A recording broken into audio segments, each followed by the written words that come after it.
Chapter 11, User Classification, 47291A. The individuals described in this chapter are composites.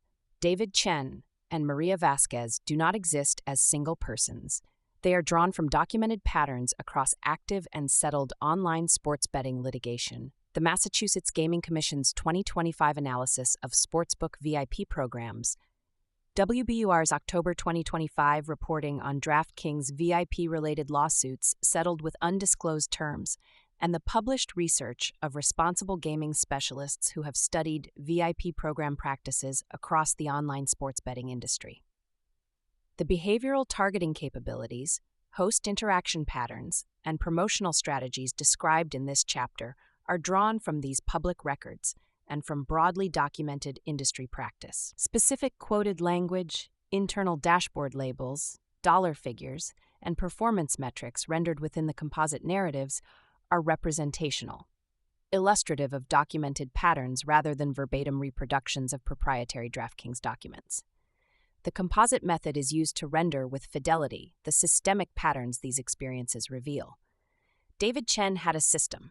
He would explain the system to anyone who asked, and to several people who did not. It involved regression models he had built in Excel during the commute from his apartment in Somerville to the biotech firm in Cambridge where he worked as a data analyst. The models incorporated injury reports, weather data, historical performance splits, and what David called market inefficiency indicators, situations where the DraftKings odds diverged from the odds offered by FanDuel or BetMGM by more than 2 percentage points, suggesting that one platform's risk model had mispriced the event. David tracked these divergences on a spreadsheet with 17 tabs, a number he considered optimal for organizational clarity, and he placed bets only when his model identified a positive expected value opportunity. He was 31 years old, earned $94,000 per year before taxes, and had been betting on sports through the DraftKings app for 14 months. He considered himself a skilled bettor. His models supported this belief. His account balance did not. The system had produced, over 14 months, a net loss of $23,400. David did not experience this figure as a single number. He experienced it as a sequence of sessions, each one containing its own internal logic, its own near misses, its own vindications of the model's analytical framework. The 4-leg parlay that hit 3 legs and missed the 4th by a single assist. The same game parlay whose final leg, a player prop on rushing yards, was voided by a fourth-quarter injury that the model could not have predicted. The live bet placed at halftime that was correct in its analysis and incorrect in its outcome, which David understood as variance rather than error, because the model's expected value was positive even though the result was negative, and positive expected value was, over a sufficient sample size, the mathematical definition of skill. The sample size was never sufficient. The next bet was always the one that would prove the model worked. The architecture of the app, the parlay builder that suggested additional legs, the live betting engine that offered new markets every 30 seconds, the promotional boosts that enhanced payouts on the specific bet types David's model favored, ensured that the next bet was always available, always immediate, always one tap away. David crossed the VIP threshold on a Tuesday in November 2022. He did not know the threshold existed.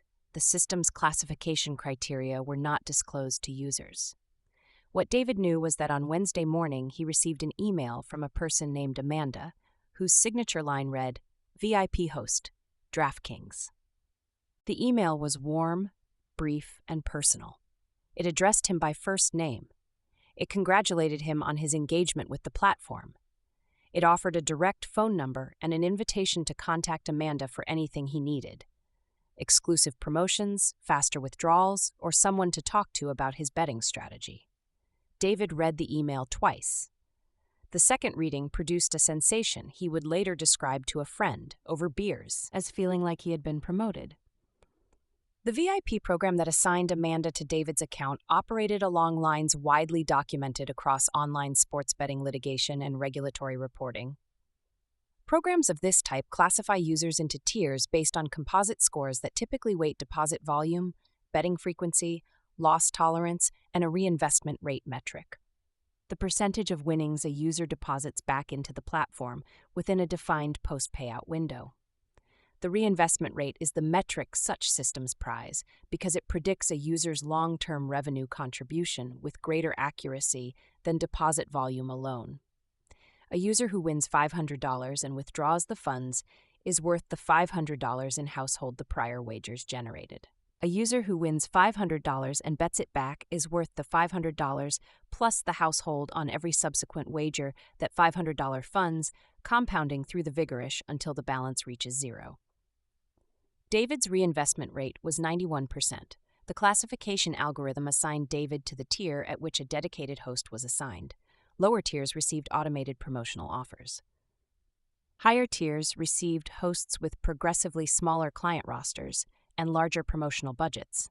At the top of the structure, a host functioned as a personal concierge with authority to offer event tickets, travel packages, and promotional credits that exceeded the budgets available at lower tiers. The tier structure was not disclosed to users.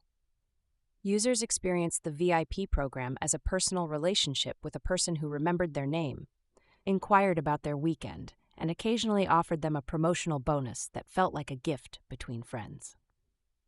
Amanda's client roster contained 63 active accounts, consistent with host-to-client ratios documented across industry VIP program reporting. Her performance was evaluated monthly on metrics of a type the Massachusetts Gaming Commission would later specifically call out in its 2025 VIP program review: client retention rate, client deposit growth, promotional return on investment, and a composite projecting the lifetime value of each assigned account. The metrics did not include a measure of client financial health. They did not include a measure of responsible gaming compliance. They did not include a flag for clients whose deposit patterns indicated financial distress. Those concerns lived elsewhere in the DraftKings compliance infrastructure. Deposit limit tools, session duration alerts, self-exclusion options, but they did not appear on Amanda's dashboard. Amanda's dashboard showed her which clients had not logged in for 72 hours, a churn risk flag, and which clients had reduced their deposit amounts by more than 20% over a rolling 30-day period, a declining engagement flag. It also showed her which clients had recently experienced a significant loss in a single session, a flag the system treated as an intervention opportunity. The word intervention in this context did not mean responsible gaming intervention. It meant the deployment of a promotional offer timed to the user's post-loss window, the interval during which the system's data indicated the user was most likely to make an additional deposit if prompted. Amanda called David on a Friday evening in December 2022, 3 days after a session in which he had lost $1,200 on NFL same-game parlays. The call lasted 11 minutes. She asked about his weekend plans. She mentioned the Saturday college football slate. She told him she had a special offer available: a 50% parlay boost on any same-game parlay placed during the Saturday games, up to $500 in boosted winnings. The boost enhanced the payout without altering the probability of winning. It made the potential reward larger while leaving the potential loss unchanged. David placed $400 in same-game parlays on Saturday. He lost $400. The system's rendering of the same weekend occupied 6 rows in a database table. Account ID. Session start 12:47 p.m. EST. Session end 11:23 p.m. EST. Wagers placed 7. Total handle $400. Net result minus $400. Promotional cost $0. Boost did not trigger as no winning wager occurred. Post-session deposit probability next 72 hours elevated. Projected 90-day LTV impact of Friday host call positive. The 6 rows did not record that David had watched the games from his apartment with 2 friends who did not know the size of his wagers, that he had laughed at a fourth-quarter fumble that cost him his last parlay leg, that the laugh had a quality his friends did not recognize because it was the laugh of a man watching $150 disappear in a play whose randomness his model had not accounted for and whose emotional impact his spreadsheet did not contain a column to record. Amanda called again the following Wednesday. She did not mention the $400 loss. She asked about his holiday travel.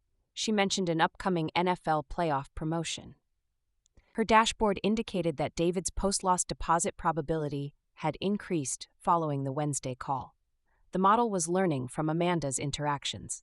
Amanda was learning from the model's suggestions. The feedback loop between human rapport and algorithmic optimization was the VIP program's most commercially valuable feature, and its most legally vulnerable one.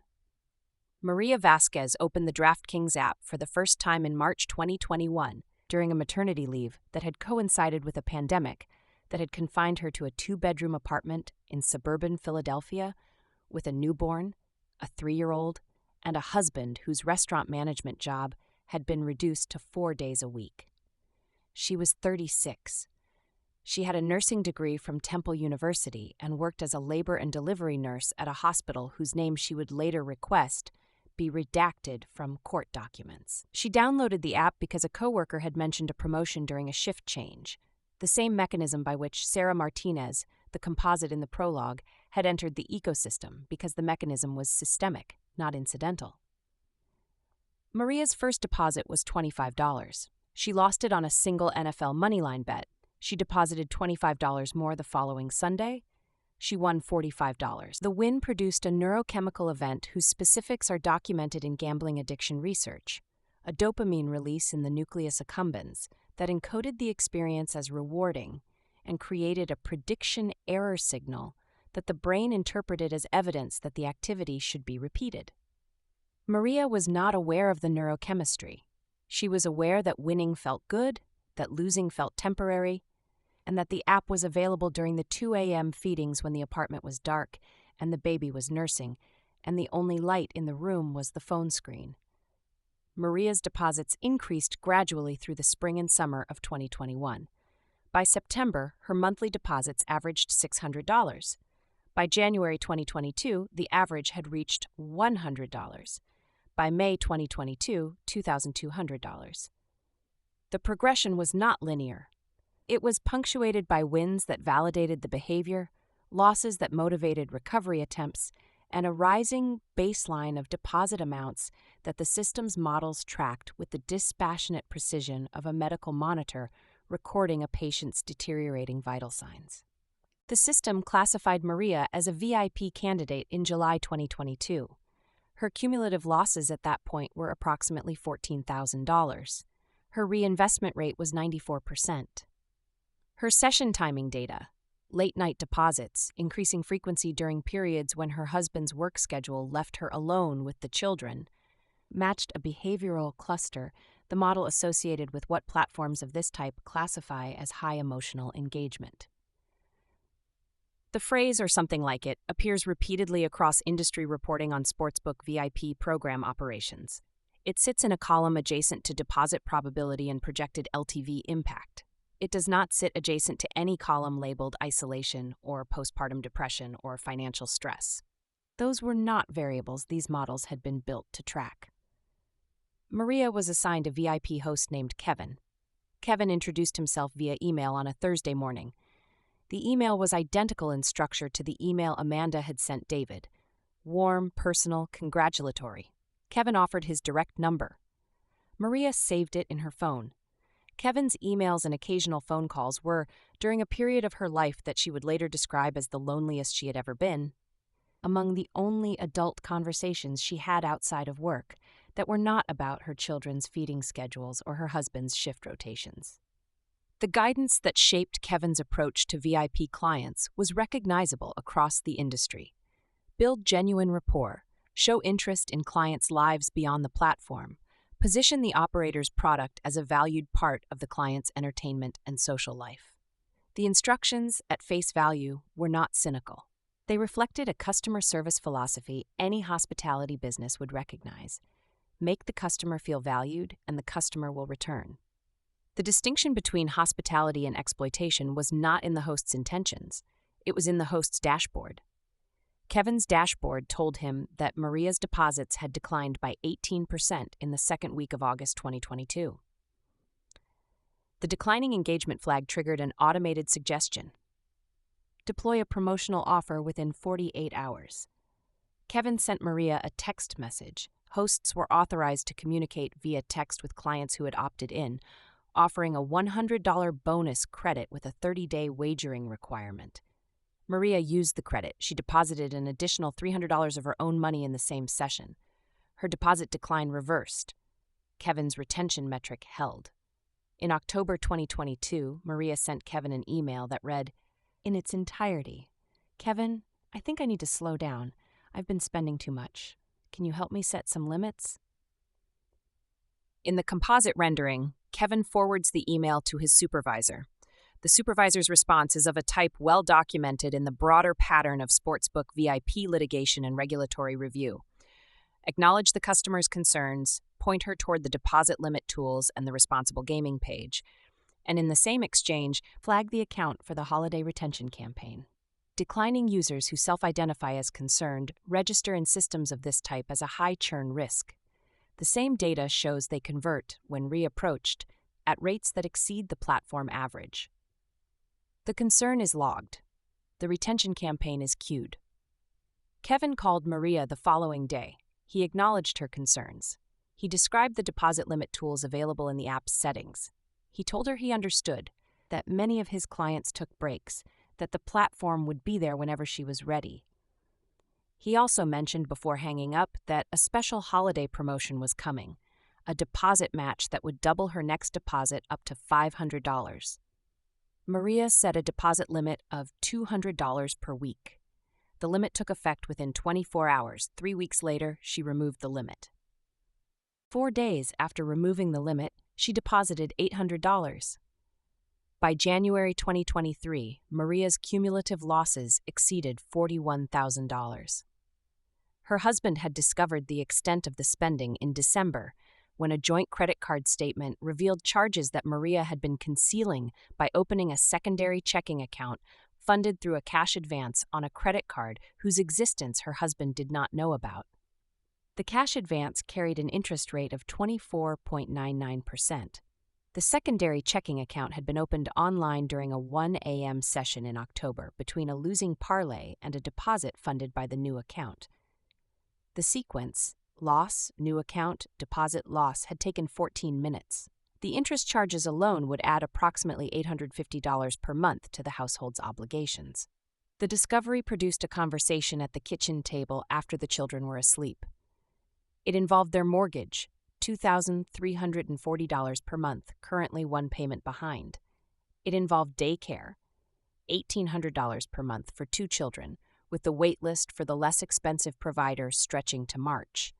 It involved the $41,000 that was distributed across 3 credit cards, a personal loan, and the secondary checking account, each instrument carrying its own interest rate, each one acquired to fund deposits on a platform whose responsible gaming page Maria had scrolled past hundreds of times without ever clicking through. Her husband asked the question that the algorithm had never calculated.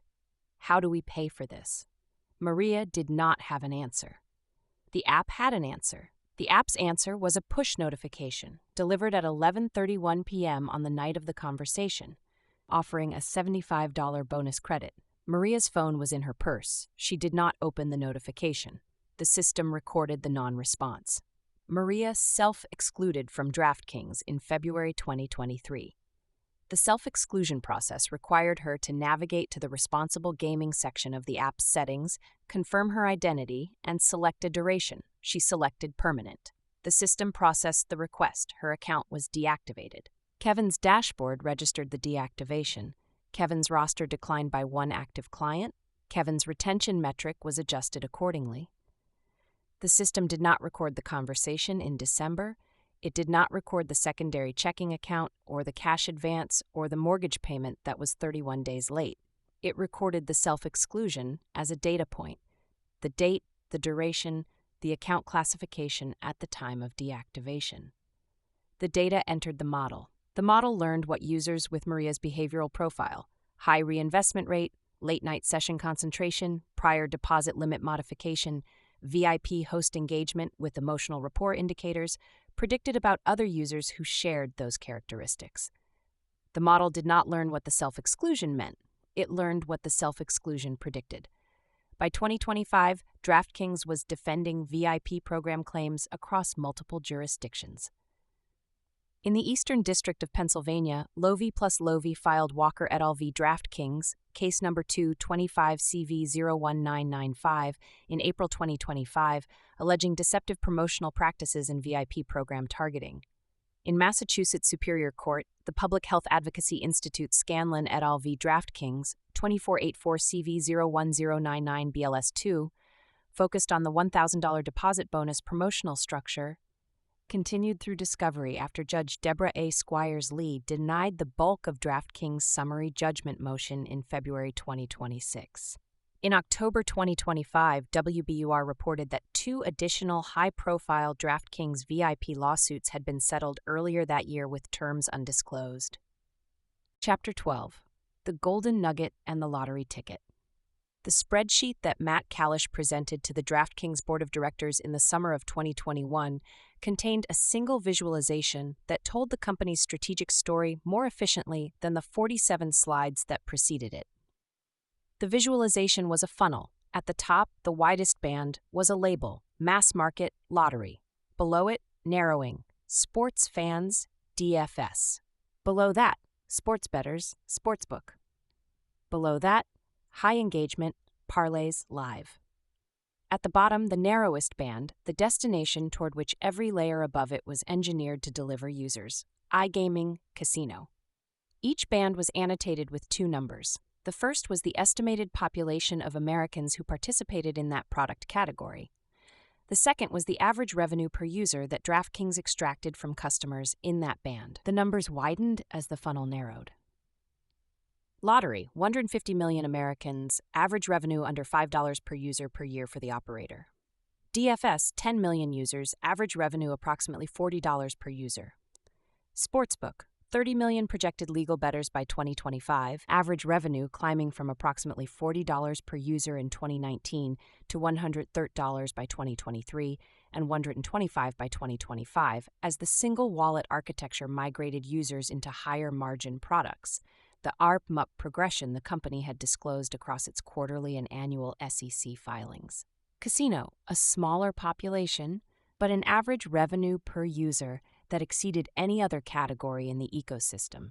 Because the casino never closed, the house edge operated with mathematical certainty, and the settlement speed ensured that deposited funds cycled through the vigorish faster than any sportsbook product could achieve. The funnel's logic was simple. Each acquisition the company made was designed to do one of 2 things: widen the top of the funnel, bring in more users at the lowest possible cost, or deepen the bottom of the funnel, increase the revenue extracted from each user who reached the highest margin products. The single wallet architecture that the SB Tech integration had enabled, Chapter 9's technological sovereignty, Chapter 10's one-tap migration, was the mechanism that moved users downward through the funnel. Each tab in the app was a layer. Each layer was a higher margin product. Each migration was a deposit that cycled faster and returned less. The board approved the strategy. The acquisitions followed. Golden Nugget Online Gaming was announced on August 9, 2021 and completed on May 5, 2022. The transaction carried an implied equity value of approximately $1.56 billion at announcement in an all-stock deal. DraftKings issued 0.365 shares of DKNG stock for each share of GNOG, diluting existing shareholders by approximately 6.5%, while adding no debt and requiring no cash outlay. Because the exchange ratio was fixed and DraftKings' share price declined roughly 70% between the announcement and the closing. The broader technology growth sell-off of late 2021 and early 2022 drove DKNG from the low 50s in August 2021 to the mid-teens by May 2022, the deal's value at closing was substantially lower than the announcement headline, approximately $450 million by trade press estimates. The structure was deliberate. DraftKings stock had been the company's most abundant currency when the deal was signed, and the fixed exchange ratio meant that shareholders absorbed the valuation risk in return for closing certainty. Using equity rather than cash preserved the balance sheet for the operational investments, state-by-state expansion, promotional spending, technology development that the company's growth strategy required. What DraftKings acquired was not a casino. The transaction did not include the physical Golden Nugget properties, the hotels and casino floors in Las Vegas, Atlantic City, Laughlin, and Biloxi that Tillman Fertitta's entertainment empire operated. Those remained with Fertitta Entertainment. What DraftKings acquired was the digital operation, Golden Nugget Online Gaming, the iGaming platform that Fertitta had spun off as a separately listed public company in 2020 and that had built the largest online casino brand in New Jersey by revenue. Fertitta was a different species of gambling executive than Jason Robins. Where Robins was a technology founder who had backed into gambling through the regulatory arbitrage of daily fantasy sports, Fertitta was a hospitality magnate whose empire included the Golden Nugget casino chain, the Landry's Restaurant Group, encompassing Bubba Gump Shrimp, Chart House, Morton's, and dozens of other brands, and the Houston Rockets of the NBA, which he had purchased in October 2017 for approximately $2.2 billion.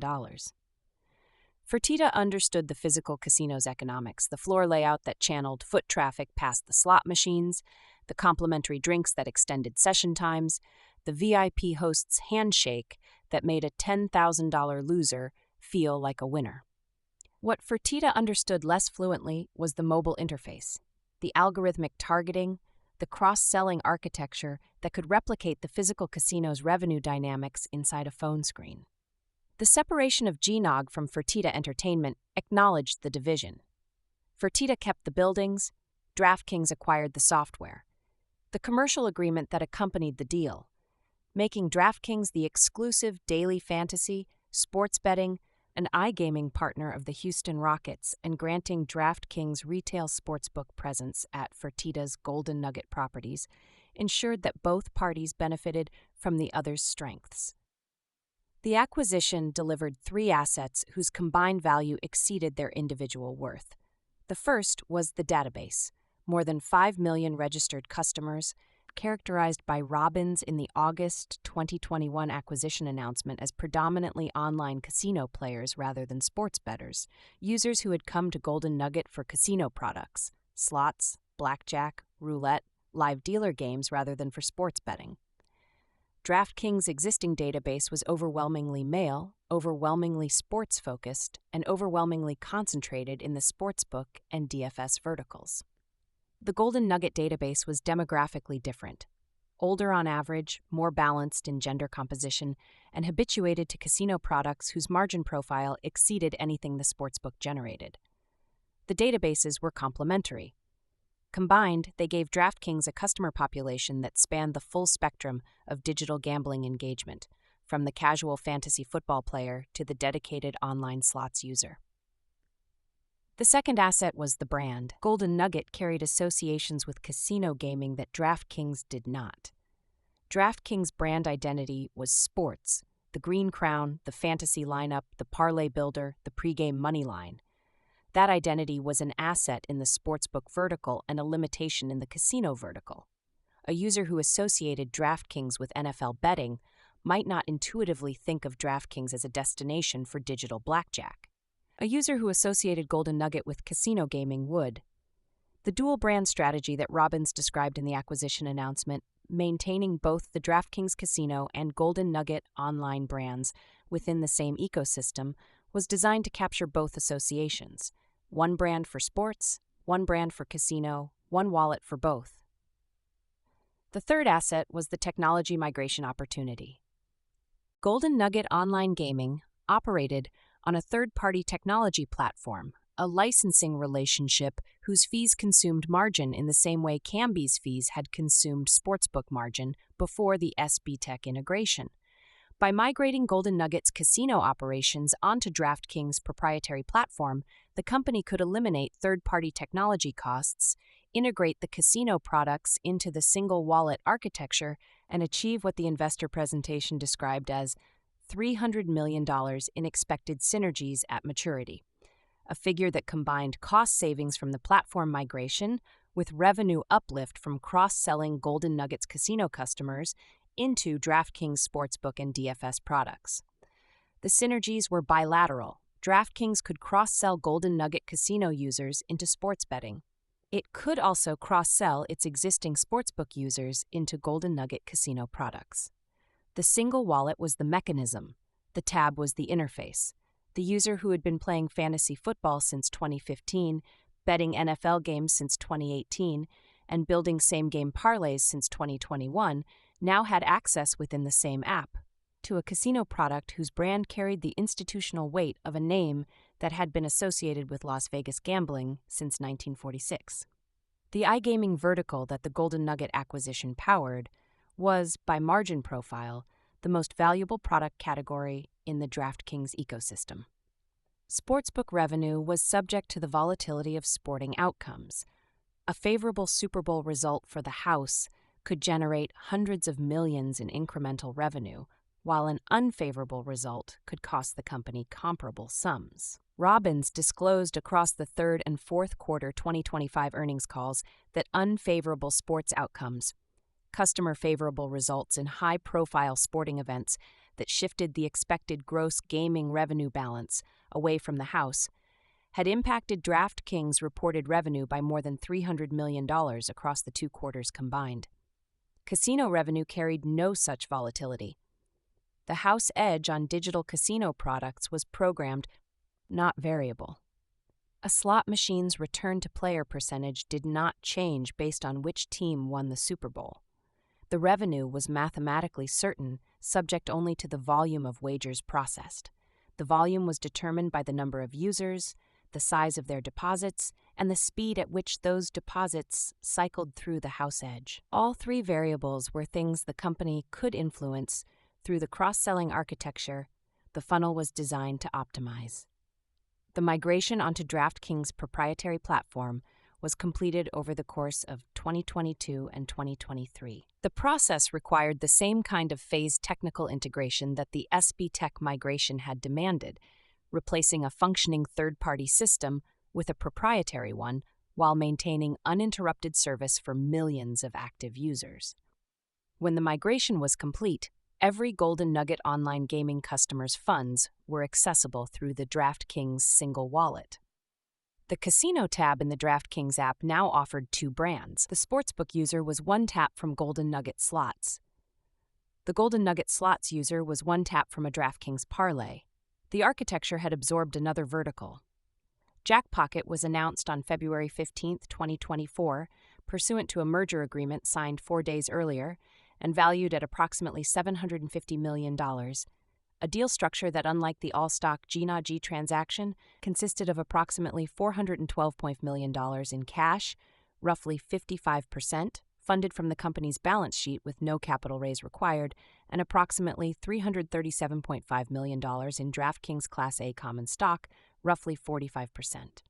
The acquisition completed on May 22, 2024.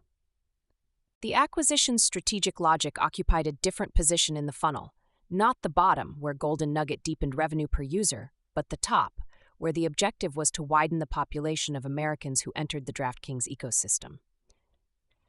Jackpocket was the leading digital lottery courier app in the United States.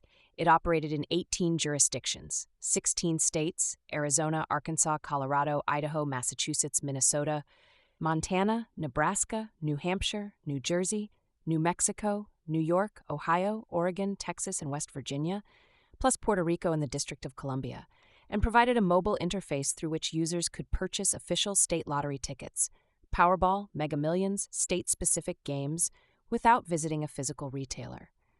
The product was, by the standards of the gambling industry, the lowest stakes, lowest barrier to entry, most socially normalized form of wagering available. Lottery was the gateway. More than 150 million Americans purchased lottery tickets in a given year. The activity was so thoroughly embedded in American consumer behavior that most participants did not consider it gambling. It was a ticket. It was a game. It was a $2 dream. The language that the lottery industry used to describe its product performed the same classificatory function that privilege had performed for the bucket shops and Game of Skill had performed for DFS.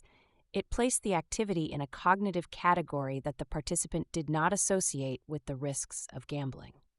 Jackpocket's database contained approximately 6 million registered users. The database's annual growth rate was approximately 70%. a figure that reflected both the app's expanding geographic coverage and the accelerating consumer shift from physical lottery ticket purchases to digital transactions. The users in the database had already completed the behavioral steps that DraftKings' customer acquisition strategy required. They had downloaded a gambling app, created an account, verified their identity, linked a payment method, and deposited real money on the outcome of an uncertain event. They were, in the vocabulary of the funnel, pre-qualified. They had demonstrated the foundational behavior, the willingness to risk money through a mobile application, that every subsequent step in the funnel required. The acquisition's commercial logic was expressed in a metric the company used internally and disclosed in investor presentations, LTV/CAC, the ratio of a customer's projected lifetime value to the cost of acquiring that customer. Lottery customers entered the ecosystem at the lowest acquisition cost because the lottery product itself was the acquisition mechanism. A user who downloaded Jackpocket to buy a $2 Powerball ticket was a user whose acquisition cost was the marketing expenditure required to drive the download, a fraction of the $300 to $500 that a new sportsbook customer cost. Once inside the ecosystem, the lottery user could be cross-sold into sportsbook, then into casino, through the same single wallet architecture, the same tab-based navigation, the same promotional targeting engine that had already demonstrated its effectiveness in converting DFS users into sportsbook users and sportsbook users into casino users. The cross-selling projections were specific. Per DraftKings February 15, 2024 transaction 8K, the company expected the acquisition to drive $260 million to $340 million in incremental revenue and $60 million to $100 million in incremental adjusted EBITDA in fiscal year 2026, conservatively assuming no additional state-by-state online sports betting or iGaming legalization. Revenue generated not by lottery ticket sales, where margins were constrained by state lottery commission structures, but by the downstream migration of lottery users into higher-margin DraftKings products. The lottery ticket was not the product. The lottery ticket was the door. The revenue was behind the door, in the sportsbook and casino verticals that the lottery user would encounter once inside the ecosystem. The psychology of the lottery user as an acquisition target was documented in the consumer research that supported the transaction. Lottery players had already normalized the act of risking money on an uncertain outcome through a digital interface. They had already accepted the mathematical reality that the expected return on a lottery ticket was negative, far more negative, in fact, than the expected return on a sportsbook wager, where the blended household ran approximately 5.6% in 2023 and rose to 7.1% by 2025 as the cross-product mix shifted toward higher hold parlays. The straight bet hold alone was approximately 4.5% to 5%, compared to the lottery's effective house edge of roughly 30 to 50%. The lottery player was, paradoxically, the gambling consumer most accustomed to unfavorable odds and least likely to describe the activity as gambling. The normalization was the asset. A user who did not think of buying a Powerball ticket as gambling had already cleared the psychological barrier that prevented many potential sportsbook customers from making their first deposit. The barrier had been cleared by the lottery. The sportsbook merely needed to present itself as the next step. The funnel was now complete. Lottery at the top, mass market, 150 million Americans. Lowest barrier, lowest cost. DFS in the middle. Sports fans, 10 million users, the original product. Sportsbook below, legal bettors, growing with each new state, the house edge in operation. Casino at the bottom, highest margin, fastest settlement, the 24/7 revenue engine that operated independent of the sports calendar. Each layer fed the layer below. Each migration increased revenue per user. Each user who descended through the funnel generated more money for the operator at each successive level. The architecture did not require the user to descend. It required only that the option be available, that the tab be present, that the wallet be funded, that the promotional offer arrive at the calculated moment. The user's agency was real. The architecture's patience was also real. The architecture could wait. The Simplebet acquisition, announced August 28, 2024, and completed December 4, 2024, served a different strategic function. DraftKings had already held a 15% stake in Simplebet since a 2021 technology partnership that had licensed Simplebet's micro-betting engine for use on the DraftKings Sportsbook. The 2024 transaction brought the full company in-house. Simplebet was not a customer database or a brand. It was a technology, a proprietary AI-driven micro-betting engine founded in 2018 and headquartered in New York that provided B2B micro-market pricing for the NFL, MLB, NBA, NHL, NCAA football, and NCAA basketball. The technology could generate wagering opportunities on individual plays within a sporting event, a pitch in baseball, a serve in tennis, a single possession in basketball. The technology created betting markets whose granularity exceeded anything the standard sportsbook offered, producing hundreds of wagerable moments within a single game where the traditional sportsbook produced dozens. Microbetting was the logical extension of the live betting engine that Chapter 10 identified as the bridge between sportsbook and casino. Live betting collapsed the settlement interval from hours to minutes. Microbetting collapsed it further, from minutes to seconds. A user who microbet on individual NFL plays experienced a settlement cycle approximately every 35 seconds. Snap, play, result, settlement, next snap. The rhythm was closer to a slot machine's 3-second cycle than to a sportsbook's game-length settlement. The product occupied a liminal space between sports betting and casino gambling. It was nominally about sports. The wager was placed on an athletic event. But its experiential characteristics, rapid settlement, high frequency, continuous action, mimicked the casino products whose margin profile the company was strategically migrating users toward. The Simplebet technology integrated into the DraftKings platform gave the company a proprietary micro-betting capability that competitors would need to build or license. The competitive moat deepened, but the product's implications extended beyond competitive positioning.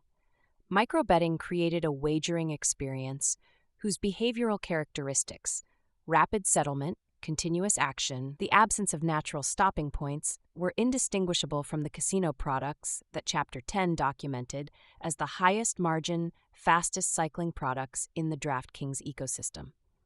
The difference was the label. Microbetting was classified as sports betting, regulated by state gaming commissions under sportsbook licensing frameworks. Digital slots were classified as casino gaming, regulated under separate iGaming frameworks that existed in fewer states. The classification meant that microbetting could be offered in the 25 states where DraftKings held sportsbook licenses as of the end of 2024, a number that would grow to 28 by the end of 2025 and 29 with Missouri's launch on December 1, 2025. While real money casino gambling could be offered in only the 5 states where the company held iGaming licenses under its DraftKings brand, New Jersey, Pennsylvania, Michigan, West Virginia, and Connecticut, plus the additional states where it offered iGaming under the Golden Nugget online gaming brand. The economic substance, rapid settlement wagering with high households and no natural stopping points, was identical. The legal classification was different. The regulatory arbitrage was, once again, the innovation. The witness voice, which Chapter 7 deployed in historical echo mode to connect bucket shops and wire rooms to the present, would note that the reclassification of casino speed wagering as sports betting through the mechanism of microbetting was structurally identical to every prior classification arbitrage in the company's history. The activity was the same. The label was different. The label determined the regulatory framework. The regulatory framework determined the market size. The market size determined the revenue. The one bet that did not pay off was the NFT. DraftKings launched the DraftKings Marketplace on August 11, 2021, during the period when non-fungible tokens were being described by a segment of the technology and financial press whose enthusiasm would prove inversely proportional to the token's durability as a transformative technology for digital ownership, creator economies, and fan engagement. The marketplace allowed users to buy, sell, and trade digital collectibles, NFT-based cards featuring athletes and sports imagery, using the same DraftKings account and wallet they used for DFS and Sportsbook.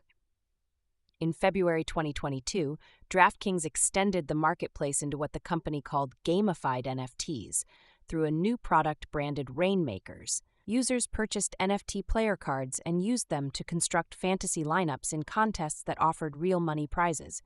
The product combined two speculative activities, NFT trading and daily fantasy sports, into a hybrid whose legal classification was, in retrospect, precisely the kind of regulatory ambiguity that had defined DraftKings' history.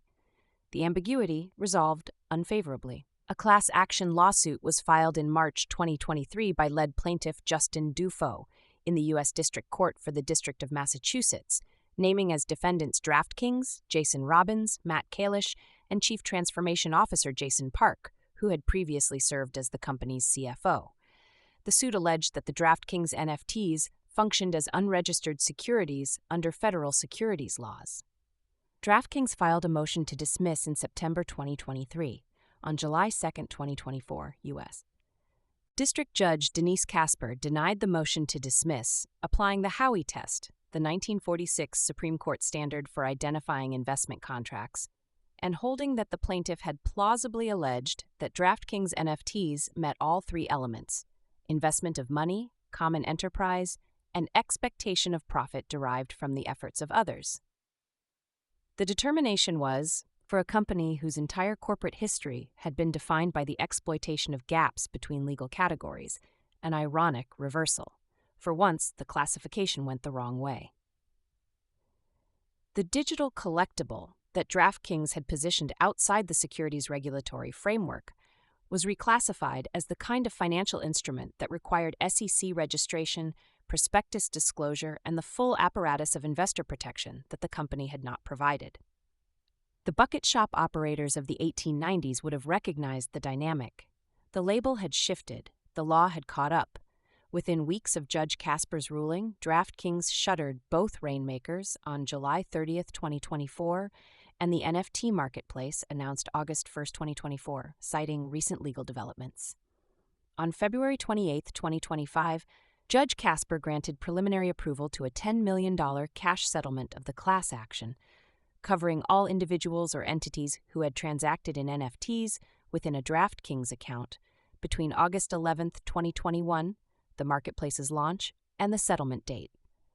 The settlement would cover attorney fees, administrative costs, capped at $300,000, and compensation to class members, estimated at more than $175,000 based on discovery. Final settlement approval would follow the July 21, 2025 claim submission deadline and any objection proceedings. The failure was instructive in its proportions. The $10 million settlement was, in a company generating $6.05 billion in annual revenue, a rounding error, less than half a day's revenue. The strategic damage was minimal. The NFT venture had been a small allocation within a diversified portfolio of bets, and the company's willingness to shut it down when the regulatory landscape turned hostile demonstrated the same corporate discipline that had characterized its response to the DFS crisis. When a legal classification threatens a product, the company does not defend the product. It changes the product, or it kills the product, and redirects the capital. The NFT debacle did not alter the funnel. The funnel was intact. Lottery, DFS, sportsbook, casino, microbetting, 5 verticals, 1 wallet, 1 database, 1 behavioral targeting engine, 1 cross-selling architecture. Each vertical served a strategic function within the funnel: acquisition at the top, engagement in the middle, extraction at the bottom. The NFT had been an experiment conducted at the funnel's edge. The experiment had failed. The funnel continued. By the end of 2024, the strategic architecture was complete. DraftKings operated 5 product verticals: daily fantasy sports, the original product, now the funnel's middle band; Sportsbook, the post-PASPA product, the house edge in operation; Casino, the highest margin product, powered by the Golden Nugget brand and the single wallet migration path; Lottery, the mass market acquisition layer, powered by Jackpocket's database and distribution; and Microbetting, the settlement speed bridge, powered by Simplebet's AI engine. Each vertical was accessible through the same app. Each was funded by the same wallet. Each was served by the same behavioral targeting system that determined which user received which promotional offer at which moment. The algorithmic voice would render the completed architecture as a revenue optimization matrix. Each vertical occupied a cell in the matrix. Each cell contained 3 values: the population of users in that vertical, the average revenue per user, and the cross-cell conversion rate to the adjacent vertical below. The product of these 3 values, population times revenue times conversion rate, produced the incremental revenue that each vertical contributed to the vertical beneath it. The matrix's output was the company's total revenue, the sum of each vertical's direct revenue, plus the downstream revenue generated by users who migrated from that vertical into higher margin products. The matrix did not contain a cell for the cost to the user. It contained a cell for the cost to acquire the user. The distinction defined the model. The company's revenue for fiscal year 2025, $6.5 billion, reflected the funnel's cumulative output. The revenue had grown 27% year over year from $4.77 billion in 2024, driven not primarily by new user acquisition, but by the deepening of existing user engagement across product verticals. The ARPMUP of $125 for fiscal year 2025 reflected the cross-selling architecture's effectiveness at migrating users from low-margin products to high-margin products. The average monthly unique payer base of 4 million for the full year, rising to 4.8 million in the fourth quarter, reflected the database's depth. The first full-year GAAP net income, $3.7 million, a figure so modest it functioned less as a financial achievement than as a symbolic one, reflected the moment when the revenue generated by the funnel's operation finally exceeded the capital consumed by its construction. The company had spent 13 years and billions of dollars building a machine. The machine in 2025 had generated its first full year of profit. The profit was $3.7 million. The revenue was $6.05 billion. Adjusted EBITDA, the non-GAAP figure the company used internally as a proxy for operating cash flow, had reached $619.9 million, a 242.5% year-over-year increase.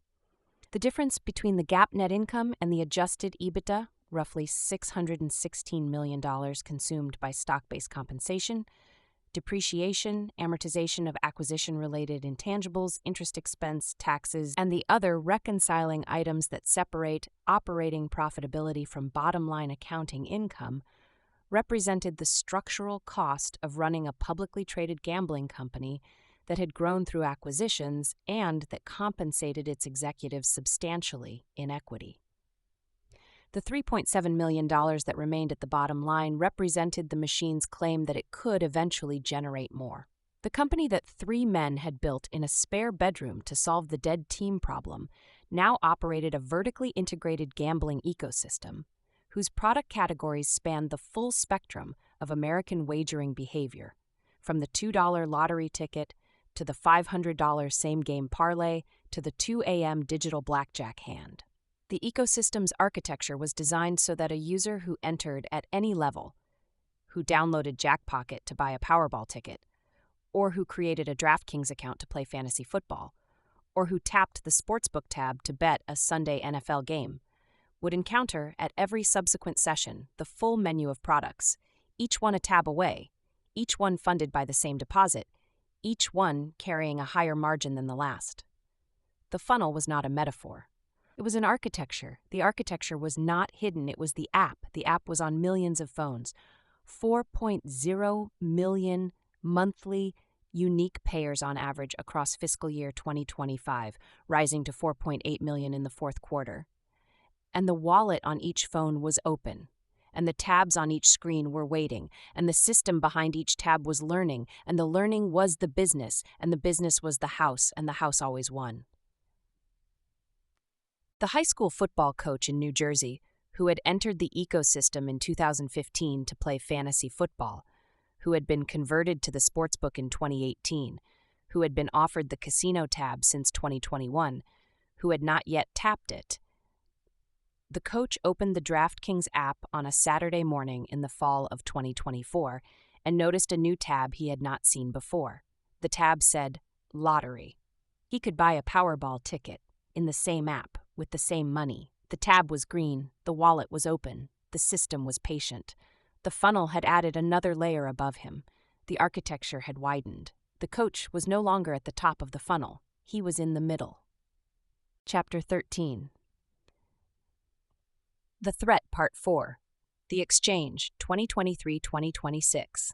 The email that Jason Robins forwarded to his senior leadership team on a morning in January 2025 contained a single link to a press release. The press release announced that Kalshi, a New York-based prediction market platform, had begun listing event contracts tied to the outcomes of professional sporting events. The contracts were binary. They paid a fixed amount if the specified outcome occurred and zero if it did not. A user could purchase a contract that paid $1 if the Kansas City Chiefs won the Super Bowl at a price that reflected the market's collective estimate of the probability. If the Chiefs won, the contract paid $1. If they lost, the contract paid nothing. The user never placed a bet. The user purchased a contract. The activity was regulated not by a state gaming commission, but by the United States Commodity Futures Trading Commission. The classification was not gambling. The classification was financial derivative. The distinction between a bet and a contract was, in its economic substance, no distinction at all. Person who purchased a Kalshi contract paying $1 if the Chiefs won the Super Bowl at a price of 55 cents was risking $0.55 on the outcome of an uncertain sporting event. A person who placed a $55 moneyline bet on the Chiefs at DraftKings Sportsbook at -122 odds was risking $55 on the outcome of the same uncertain sporting event. Both transactions settled based on the outcome of a game the buyer could not control. Both involved the exchange of money based on the probability of that outcome. Both produced a gain for the buyer if the outcome materialized and a loss if it did not. The economic substance was identical. The legal classification was different, and the legal classification determined everything. Robins understood classification arbitrage. His entire company had been built on it. The game of skill, classification that had permitted DFS to operate outside state gambling frameworks. The UAGA exemption's 8 lines that had created the legal space for daily fantasy. The interactive fantasy sports legislation that DraftKings lobbyists had drafted to preserve the company's operations after attorneys general challenged the DFS model. The PASPA overturn that had created the state-by-state sportsbook market. At every stage, DraftKings' growth had depended on the gap between what the law called the activity and what the activity actually was. Now someone else had found a new gap, and the new gap was larger than any of the previous ones. Kalshi had been founded in 2018 by 2 MIT classmates, Tarek Mansour, Algerian-born, and Luana Lopez Lara, Brazilian-born, on a thesis that prediction markets, platforms where users traded contracts on the outcomes of real-world events, could be regulated as financial derivatives rather than gambling. The thesis was not novel. Academic prediction markets had operated under narrow CFTC exemptions for decades. What was novel was the ambition. Mansour and Lara intended to build a fully regulated, commercially scaled exchange that offered event contracts to retail investors under the same federal oversight framework that governed futures markets, options exchanges, and commodity trading platforms. In November 2020, the CFTC granted Kalshi designation as a designated contract market, a DCM, the same regulatory classification held by the Chicago Mercantile Exchange and the New York Mercantile Exchange. The designation meant that Kalshi could list and trade event contracts under the Commodity Exchange Act, subject to the CFTC's core principles governing financial safeguarding, surveillance, trade reporting, and manipulation prevention. The CFTC's approval was, in regulatory terms, the most significant classification decision since the UA's fantasy sports exemption. It established that contracts settling on the outcome of real-world events, events that included but were not limited to economic indicators, political outcomes, and cultural milestones, were financial instruments subject to federal regulation, not wagers subject to state gaming law. The initial markets were economic, inflation prints, GDP releases, unemployment figures. These were events whose outcomes no reasonable regulator could classify as gambling. A contract settling on the Consumer Price Index was indistinguishable in its mechanics from a Treasury bond whose value fluctuated with inflation expectations. The regulatory classification was uncontroversial. The CFTC had jurisdiction over derivative instruments tied to economic benchmarks. Kalshi's event contracts were derivative instruments tied to economic benchmarks. The logic was clean. The controversy began when Kalshi attempted to list contracts on political elections. In 2023, the CFTC denied Kalshi's application to offer election event contracts, arguing that such contracts raised concerns about electoral integrity and fell within a category of event contracts the Commission had authority to prohibit. Kalshi sued. In September 2024, a federal district court in Washington, D.C., sided with Kalshi, ruling that the CFTC had exceeded its authority in blocking the contracts. An appellate court rejected the CFTC's request for a stay. By October 2024, Kalshi was legally offering contracts on the outcome of the 2024 presidential election. Following the change in federal administration, the CFTC formally dropped its appeal of the election contract ruling in May 2025, marking the end of federal-level opposition to Kalshi's event contract operations. The election contracts surged.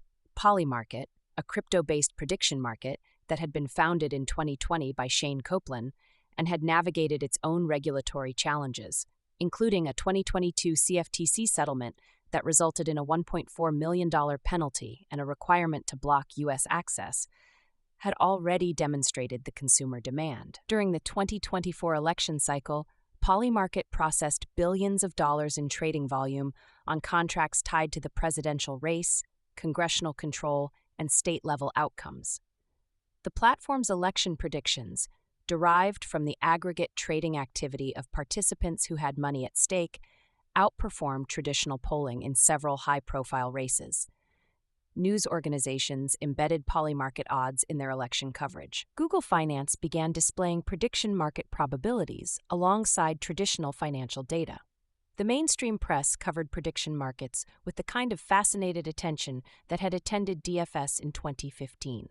A new product, a new classification, a new way for ordinary people to participate in the outcome of events they could observe but not control. The parallels to DraftKings' own origin story were precise enough to produce discomfort in the Boston headquarters.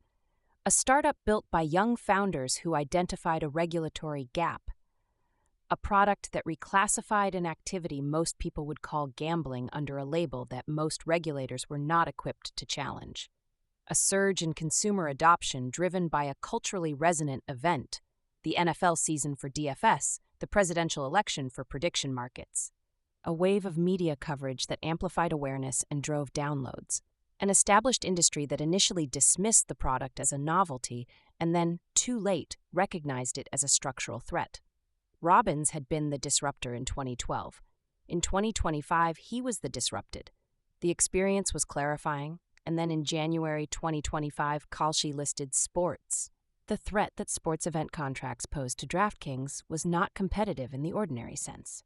DraftKings competed with FanDuel, BetMGM, Caesars, and Fanatics for market share within the regulated sportsbook market. That competition was fought on familiar terrain: promotional spending, product quality, brand recognition, state-by-state licensing. The terrain had rules. The companies understood the rules. The rules defined the battlefield. Kalshi's sports event contracts did not compete within the sportsbook market. They competed around it. A CFTC-regulated exchange operating under federal jurisdiction did not require state gaming licenses. It did not require partnerships with land-based casinos. It did not require the lobbying infrastructure, the regulatory playbook, the government affairs operation that DraftKings had spent a decade and hundreds of millions of dollars constructing. A prediction market could operate in theory in every state in the union, including California, Texas, Florida, and Georgia, the four largest states by population, none of which had legalized online sports betting. DraftKings Sportsbook was available in 25 states, plus the District of Columbia, as of the narrative moment in early 2025, a footprint that would grow to 28 states, plus D.C., Puerto Rico, and Ontario, Canada, by year-end 2025, and 29 states with the Missouri launch on December 1, 2025. Kalshi's prediction market, operating under federal CFTC designation, was available nationally, though state-level enforcement actions would subsequently geofence specific jurisdictions. The gap was the threat's geometry. DraftKings had spent years fighting for the right to operate in each of those 25 states, lobbying legislatures, building relationships with gaming commissions, negotiating licensing partnerships with land-based casinos, adapting its platform to state-specific regulatory requirements and tax structures. Each state represented millions of dollars in political investment and years of operational effort. Kalshi had bypassed the entire apparatus through a different federal classification. The competitive analysis that Kalish's team conducted in early 2025, referenced in subsequent investor presentations and earnings call discussions, quantified the threat with the analytical precision that had characterized his work since the Vistaprint whiteboard. The analysis identified the segment of DraftKings' customer base most vulnerable to prediction market cannibalization. Sophisticated bettors who treated sports wagering as an analytical exercise, who were drawn to market-based pricing rather than house-set odds, and who would find the exchange model's transparency, where the price was determined by the market rather than by the operator's risk model, more appealing than the traditional sportsbook's opaque pricing. These users, according to the analysis, represented a meaningful fraction of DraftKings' highest-value customer segment. Their average annual revenue contribution exceeded the typical bettors by a factor that industry analysts estimated in the range of 5 to 10 times. The threat was concentrated among the customers DraftKings could least afford to lose. The math was existential. If Kalshi or a comparable exchange captured a meaningful share of DraftKings' high-value analytical bettors, the users whose models and systems and spreadsheets drove them to seek the best available odds across every platform, the revenue loss would be disproportionate to the market share loss. Losing 5% of the user base would not produce a 5% revenue decline. It would produce a decline weighted toward the highest value segment, potentially costing the company hundreds of millions in annual revenue. And the threat extended beyond customer cannibalization. If prediction markets successfully established that sports event contracts were financial derivatives subject to federal CFTC regulation rather than wagers subject to state gaming law, the legal foundation of the entire state-regulated sports betting industry would be undermined. Why would a state legislature maintain a complex gaming commission, enforce responsible gaming regulations, and collect gaming taxes on sports betting if the same economic activity could be conducted through a federally regulated exchange that paid no state gaming tax and answered to no state gaming regulator? The prediction market classification did not merely threaten DraftKings customers. It threatened DraftKings' regulatory moat, the state-by-state licensing framework that constituted the company's most expensive and most durable competitive advantage. The February 2026 Super Bowl provided the demonstration. Kalshi handled approximately $1 billion in event contracts tied to the game, contracts on the winner, the point spread, the total score, individual player performances, and dozens of derivative outcomes whose granularity matched or exceeded anything the traditional sportsbook offered. The volume represented a proof of concept that the sports prediction market was not a niche product for financial traders. It was a mass market product for sports fans. The $1 billion in Super Bowl handle was a fraction of the total handle processed by the combined sportsbook industry for the same event, but it was processed by a single platform that had been listing sports contracts for less than 13 months and that operated under a regulatory framework that most state gaming commissions were still struggling to understand. The response from the traditional gaming industry was coordinated and hostile. The American Gaming Association, the trade organization representing casino operators, sportsbooks, and the broader regulated gambling industry, had vocally opposed prediction markets that offered sports contracts since Kalshi first signaled its intention to enter the sports category. The AGA's argument was straightforward and, from its members' perspective, accurate. Sports event contracts were gambling, but with another name, and their classification as financial derivatives allowed their operators to bypass the state tax obligations, responsible gaming requirements, and consumer protections that state-regulated sportsbooks were required to maintain. The argument had practical weight. State gaming taxes on sportsbook revenue ranged from 6.75% in Nevada to 51% in New York's mobile sports betting tax, with most states clustering between 15% and 40%. A prediction market operating under CFTC jurisdiction paid no state gaming tax. The tax differential alone represented a structural cost advantage that no sportsbook could overcome through operational efficiency. But the threat was not uniform across DraftKings' product portfolio. The competitive analysis that Kalish's team produced identified a critical asymmetry. Prediction markets could replicate straight bets, money lines, point spreads, totals, through event contracts whose mechanics were functionally identical. They lacked the architecture to replicate parlays.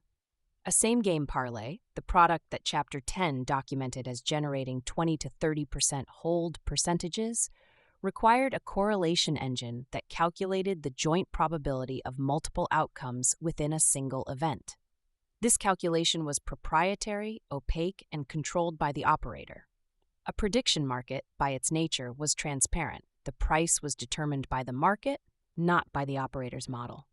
The transparency that made prediction markets attractive to analytical bettors made them structurally incapable of producing the correlated parlay products whose margin profile funded DraftKings' expansion. Kalshi's late 2025 launch of a product it called Combos was a partial attempt to introduce parlay-like mechanics, but the underlying peer-to-peer pricing model constrained the correlation engine economics. DraftKings retained what Robbins described in an investor presentation as an ironclad hold on high-margin parlays, products that prediction markets could not fully replicate in a peer-to-peer exchange format. The competitive analysis thus produced a strategic conclusion. Prediction markets threatened DraftKings' straight bet revenue, but not its parlay revenue. The response should not be to fight prediction markets, but to join them, capturing the straight bet handle that would migrate to exchanges regardless, while retaining the high-margin parlay business that the exchange model could not duplicate. The AGA's opposition was motivated by competitive interest. Its members stood to lose revenue and market share to a product that was not subject to the same regulatory burden, and by a principled objection that the classification was fraudulent. The objection would have been more persuasive if the same industry had not spent the preceding decade classifying its own products under labels designed to avoid the regulatory consequences of the word gambling. Daily fantasy sports was a game of skill. The sportsbook was entertainment. The prediction market was a financial exchange. Each label described the same economic activity, wagering money on the outcome of uncertain events, under a different legal framework that produced different regulatory, tax, and operational consequences. The industry's objection to Kalshi's classification was, in its structural logic, an objection to the practice that had made the industry possible. On November 18, 2025, DraftKings and FanDuel resigned their memberships in the American Gaming Association. The resignations came after the AGA's Public Policy Committee meeting in Washington, D.C., at which the trade organization was preparing to introduce a resolution that would exclude from membership any company operating prediction markets. DraftKings' statement: as the company's business strategy evolves, including with prediction markets, DraftKings determined that its plans no longer fully align with the AGA's direction in certain areas and has decided to relinquish its membership. FanDuel's statement echoed the sentiment. Fanatics, which had launched its own prediction market earlier in the month, followed DraftKings and FanDuel out of the AGA in early December 2025. The resignations signaled that the three largest American sports betting companies had concluded that their future lay not with the traditional gaming industry, but with the prediction market model that the AGA was attempting to suppress. The companies were not joining the AGA's fight against prediction markets. They were joining the prediction markets. Robbins' strategic response was acquisition rather than construction. The decision was characteristic. When the DFS model was threatened, DraftKings had hired lobbyists to create a new legal category. When the sportsbook needed technology, DraftKings had acquired SB Tech. When the casino vertical needed a brand, DraftKings had acquired Golden Nugget. When the funnel needed a mass market acquisition layer, DraftKings had acquired Jackpocket. The pattern was consistent. Identify the capability the company lacked, acquire it, integrate it into the existing architecture, and deploy it through the single wallet. The prediction market pivot followed the same pattern. DraftKings acquired Railbird Technologies on October 21, 2025. The deal structure, reported by Front Office Sports and subsequently cited by Sportico and industry trade press, consisted of approximately $50 million in cash up front plus up to $200 million in performance-based earnouts, total potential consideration of up to $250 million, a fraction of the billions spent on Golden Nugget and Jackpocket, but structured to reflect the regulatory uncertainty of the prediction market category. The earnout-heavy structure priced the deal's outcome against the resolution of the federalism litigation. It was the most consequential acquisition since SB Tech. Railbird was not a consumer brand or a customer database. Railbird was a CFTC-licensed exchange. It held the Designated Contract Market designation, obtained in June 2025 under its CEO and co-founder Miles Safran, that authorized its operator to list and trade event contracts under federal jurisdiction. The Railbird acquisition gave DraftKings what its lobbying operation lacked: a federal regulatory credential that bypassed the State Gaming Commission framework the company had spent a decade navigating. The acquisition also gave DraftKings something its competitors lacked: a head start. The CFTC's DCM designation process was slow, expensive, and uncertain. Kalshi had spent 2 years obtaining its designation. Sleeper Markets, another prediction market startup, had sued the CFTC in 2025 for allegedly delaying its registration application. Polymarket had resorted to acquiring its way to U.S. market re-entry, purchasing QCX LLC, and its clearinghouse for $112 million in July 2025. By acquiring Railbird, which had received its own CFTC designation in June 2025, DraftKings bypassed the queue. The company could launch its prediction market application immediately, using Railbird's existing federal license, while competitors waited months or years for their own approvals. DraftKings launched its standalone prediction market application, DraftKings Predictions, on December 19, 2025. The app was available in 38 states at launch, including California, Texas, Florida, and Georgia, the 4 largest states without legal online sports betting. The initial markets covered sports and financial events, with plans to expand into entertainment, cultural milestones, and awards shows. DraftKings Predictions was registered with the CFTC as an introducing broker and as a member of the National Futures Association. At launch, it routed orders to CME Group's federally regulated derivatives exchange. FanDuel, launching its own prediction market in the same period, had also partnered with CME, meaning that DraftKings and FanDuel prediction market users would be transacting on the same underlying exchange at identical prices, with a later phase integration planned to route orders through the recently acquired Railbird exchange. Users purchased event contracts. They did not place bets. The language was precise. The economics were familiar. The strategic architecture that Robbins described to investors represented the third major regulatory pivot in DraftKings history. The second pivot from game of skill to interactive fantasy sports during the 2015-2016 DFS crisis. The second pivot from DFS to legal sportsbook after PASPA fell in 2018. The third pivot from state-regulated sportsbook to federally regulated prediction market exchange. Each pivot preserved the company's core business, the database, the technology, the brand, while repackaging the product under a new legal classification that expanded the addressable market. Each pivot was a regulatory arbitrage. Each arbitrage exploited the gap between what the law called the activity and what the activity actually was. The gap in 2025 was between gambling and financial derivative. The activity was the same, wagering money on the outcome of uncertain events. The label was different. The label determined whether the activity was regulated by 50 state gaming commissions or by a single federal agency. The label determined whether the activity was legal in 25 states or 38. The label determined whether the operator paid state gaming taxes or federal excise taxes whose applicability to event contracts remained unsettled. The label determined hundreds of millions of dollars in annual tax obligations, regulatory compliance costs, and addressable market size. The states fought back. Massachusetts Attorney General Andrea Joy Campbell secured a preliminary injunction on January 20, 2026, issued by Suffolk County Superior Court Judge Christopher Barry Smith, preventing Kalshi from offering sports event contracts to Massachusetts residents without a state sports wagering license. The Nevada Gaming Control Board issued a cease and desist order to Kalshi in March 2025, triggering litigation that initially went Kalshi's way. U.S. District Judge Andrew Gordon granted a preliminary injunction in April 2025, but then reversed. On November 24, 2025, Judge Gordon dissolved his own injunction, ruling that Kalshi's expanded sports contracts, particularly prop-style markets and parlay-style contracts, were not swaps under the Commodity Exchange Act, and therefore not within the CFTC's exclusive jurisdiction.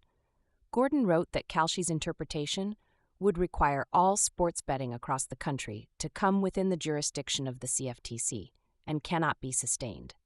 The Nevada decision forced DraftKings and FanDuel to calculate whether their prediction market operations in 38 states were worth sacrificing their existing sportsbook licenses in Nevada, a state whose gaming commission had been regulating sports betting since the 1940s, and whose institutional authority the industry could not afford to antagonize.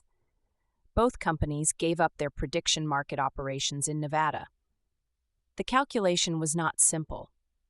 Nevada's sportsbook market was mature, but relatively small compared to New Jersey or New York. The prediction market's potential addressable market included California, Texas, and Florida, states whose combined population exceeded 70 million. The math favored the prediction market. The regulatory relationships favored the sportsbook. The company was being forced to choose between the past it had built and the future it was betting on. Maryland's Federal District Court had denied Kalshi's injunction request in the summer of 2025, holding that the CEA's preemptive scope did not extend to state gambling and sports wagering laws. An Ohio federal court, under Judge Sarah D. Morrison, ruled on March 9, 2026 that Kalshi's products amounted to gambling in Ohio and fell under the jurisdiction of the Ohio Casino Control Commission, rather than the CFTC. Arizona Attorney General Kristen Mays filed 20 criminal misdemeanor charges against Kalshi in March 2026. New York and Ohio attorneys general sent cease and desist letters. The state-level resistance was coordinated by the same Gaming Commission network that had fought DFS in 2015. The same regulatory infrastructure that DraftKings had spent a decade learning to navigate, whose officials the company's lobbyists knew by first name, whose procedures the government affairs team had memorized. The irony was structural. The regulatory apparatus that DraftKings had built to protect its sportsbook was now being deployed to contain the prediction market that DraftKings had built to escape the sportsbook's limitations. The federal court split produced the jurisdictional fracture that would eventually require appellate and Supreme Court resolution. The New Jersey Federal District Court had ruled for Kalshi, granting preliminary injunctive relief that was on appeal to the U.S. Court of Appeals for the Third Circuit. The Nevada and Maryland federal district courts had ruled against Kalshi. The Massachusetts and Ohio state-level proceedings had added further complexity. The Ninth Circuit had denied Kalshi's emergency motion for a stay of the Nevada dissolution in February 2026. The Third Circuit was expected to hear arguments in the New Jersey case in the spring of 2026. The Fourth Circuit, the Maryland case. Legal analysts covering the industry estimated that Supreme Court resolution would not arrive before 2027 or 2028 at the earliest. The timeline was familiar. The bucket shop operators had operated for 2 decades before the Martin Act. The wire rooms had operated for 4 decades before the Wire Act. The regulatory lag that Chapter 7 identified as the 5th structural feature shared by every era of American gambling innovation was, once again, the space in which the business operated. In the interim, DraftKings pursued a geofenced, Strategy: offering sports event contracts only in states where the company assessed the regulatory risk as manageable.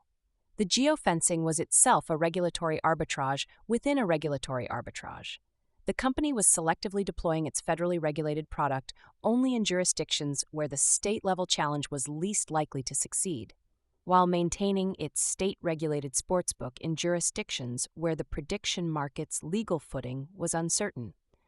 The company was simultaneously a state-regulated sportsbook and a federally regulated exchange, operating different products under different classifications in different states, each classification optimized for the regulatory environment in which it was deployed. The witness voice operating in conditional mode would frame the situation as the book's central argument rendered in real time. If the prediction market model was upheld, if the courts determined that the CFTC's jurisdiction over event contracts preempted state gaming law, DraftKings would have built a national exchange for sports risk that bypassed the limitations of state-by-state legalization, reaching every American with a phone and a bank account. If the model was rejected, if the courts determined that sports event contracts were wagers subject to state regulation regardless of their federal classification, DraftKings would have spent hundreds of millions of dollars on a regulatory arbitrage that the judiciary refused to validate. The company would retreat to its sportsbook, its casino, its DFS product, its lottery vertical, still the most comprehensive real money gaming ecosystem in the United States. Still dominant in a duopoly that controlled approximately 70 to 75% of the legal online sports betting market, but confined to the state-by-state framework whose limitations the prediction market pivot was designed to escape. The same economic activity, different labels, the same regulatory gap, the same bet on the gap's durability. The bucket shop operators of the 1890s had made the same bet. The wire room operators of the 1930s had made the same bet. The Las Vegas bookmakers of the 1960s had made the same bet. The DFS operators of 2012 had made the same bet. In each case, the operator's window of profitability was defined by the interval between the innovation's deployment and the regulator's response. The interval varied. The direction of the response did not. The question was not whether the gap would close. The question was how long it would remain open and how much money would flow through it before it did. Chapter 14. The Bucket Shop. The Chicago Board of Trade occupied a building at the foot of LaSalle Street whose architecture was designed to communicate permanence. The limestone facade, the columns, the grand trading floor, these were the physical grammar of institutional legitimacy. The built environment's assertion that the activity conducted within was commerce, not speculation, and certainly not gambling. The distinction mattered in the spring of 1905 because 600 miles southwest of LaSalle Street, in the Exchange Building in Kansas City, Missouri, a man named C.C. Christie operated an establishment that performed a function indistinguishable from the Board of Trades. The pricing and settlement of contracts based on the future movement of commodity prices, but that the Board of Trade regarded as a criminal enterprise parasitically feeding on the legitimate exchange's data. Christie was president of the Christie Street Commission Company. E.J. Street was vice president. The firm was capitalized at $60,000 fully paid, as announced in a Kansas City Journal advertisement in April 1897. His bucket shop was one of the most prominent in a nationwide network of establishments that received real-time quotations from the Chicago Board of Trade's trading floor. Quotations Christie obtained, the board alleged, in violation of the confidential terms on which the board released its data. Christie's operation was a bucket shop. It received real-time price quotations from the Board of Trade's trading floor through a telegraph wire leased from a series of intermediaries whose contractual relationship to the exchange was tenuous enough to provide plausible deniability. The quotations arrived at Christie's Kansas City establishment within seconds of being generated on the Board of Trade floor. Christie's customers, grain speculators, commodity traders, and ordinary citizens whose financial sophistication ranged from professional to non-existent, used these quotations to place what Christie called orders on the future price of wheat, corn, oats, and pork bellies. No commodity was purchased, no grain was delivered, no physical product changed hands. The order was a cash-settled contract whose payout depended entirely on whether the price of the specified commodity moved in the direction the customer had selected. The customer paid Christie a fee. Christie managed his aggregate exposure. The settlement was in cash. The economic substance was a wager on a price movement. The Board of Trade sued. The case, Board of Trade of the City of Chicago v. Christie Grain and Stock Company, 198 U.S. 236, 1905, reached the United States Supreme Court on certiorari from the Circuit Court of Appeals for the Eighth Circuit, consistent with Christie's Kansas City base of operations. The case was argued April 20th, 24th, and 25th, 1905, and decided May 8th, 1905. The Board of Trade's argument was that its price quotations were proprietary data, a form of intellectual property, and that Christie's unauthorized use of those quotations to operate a bucket shop constituted theft. The argument was strategic. By establishing that the price data belonged to the exchange, the Board of Trade could cut off the informational lifeline that sustained every bucket shop in America. Christie's defense was equally strategic. He argued that the Board of Trade itself operated the greatest of bucket shops under the Illinois Bucket Shop Statute of June 6, 1887, because the futures contracts traded on the board's floor settled without actual delivery of grain. If the board was a bucket shop under state law, it could not claim property rights in data generated by an illegal enterprise. The court would have to decide whether the board's futures market was legitimate commerce or legalized gambling, and whether, if it was legalized gambling, it could still claim property rights in the data it generated. Justice Oliver Wendell Holmes delivered the majority opinion. Justices Harlan, Brewer, and Day dissented.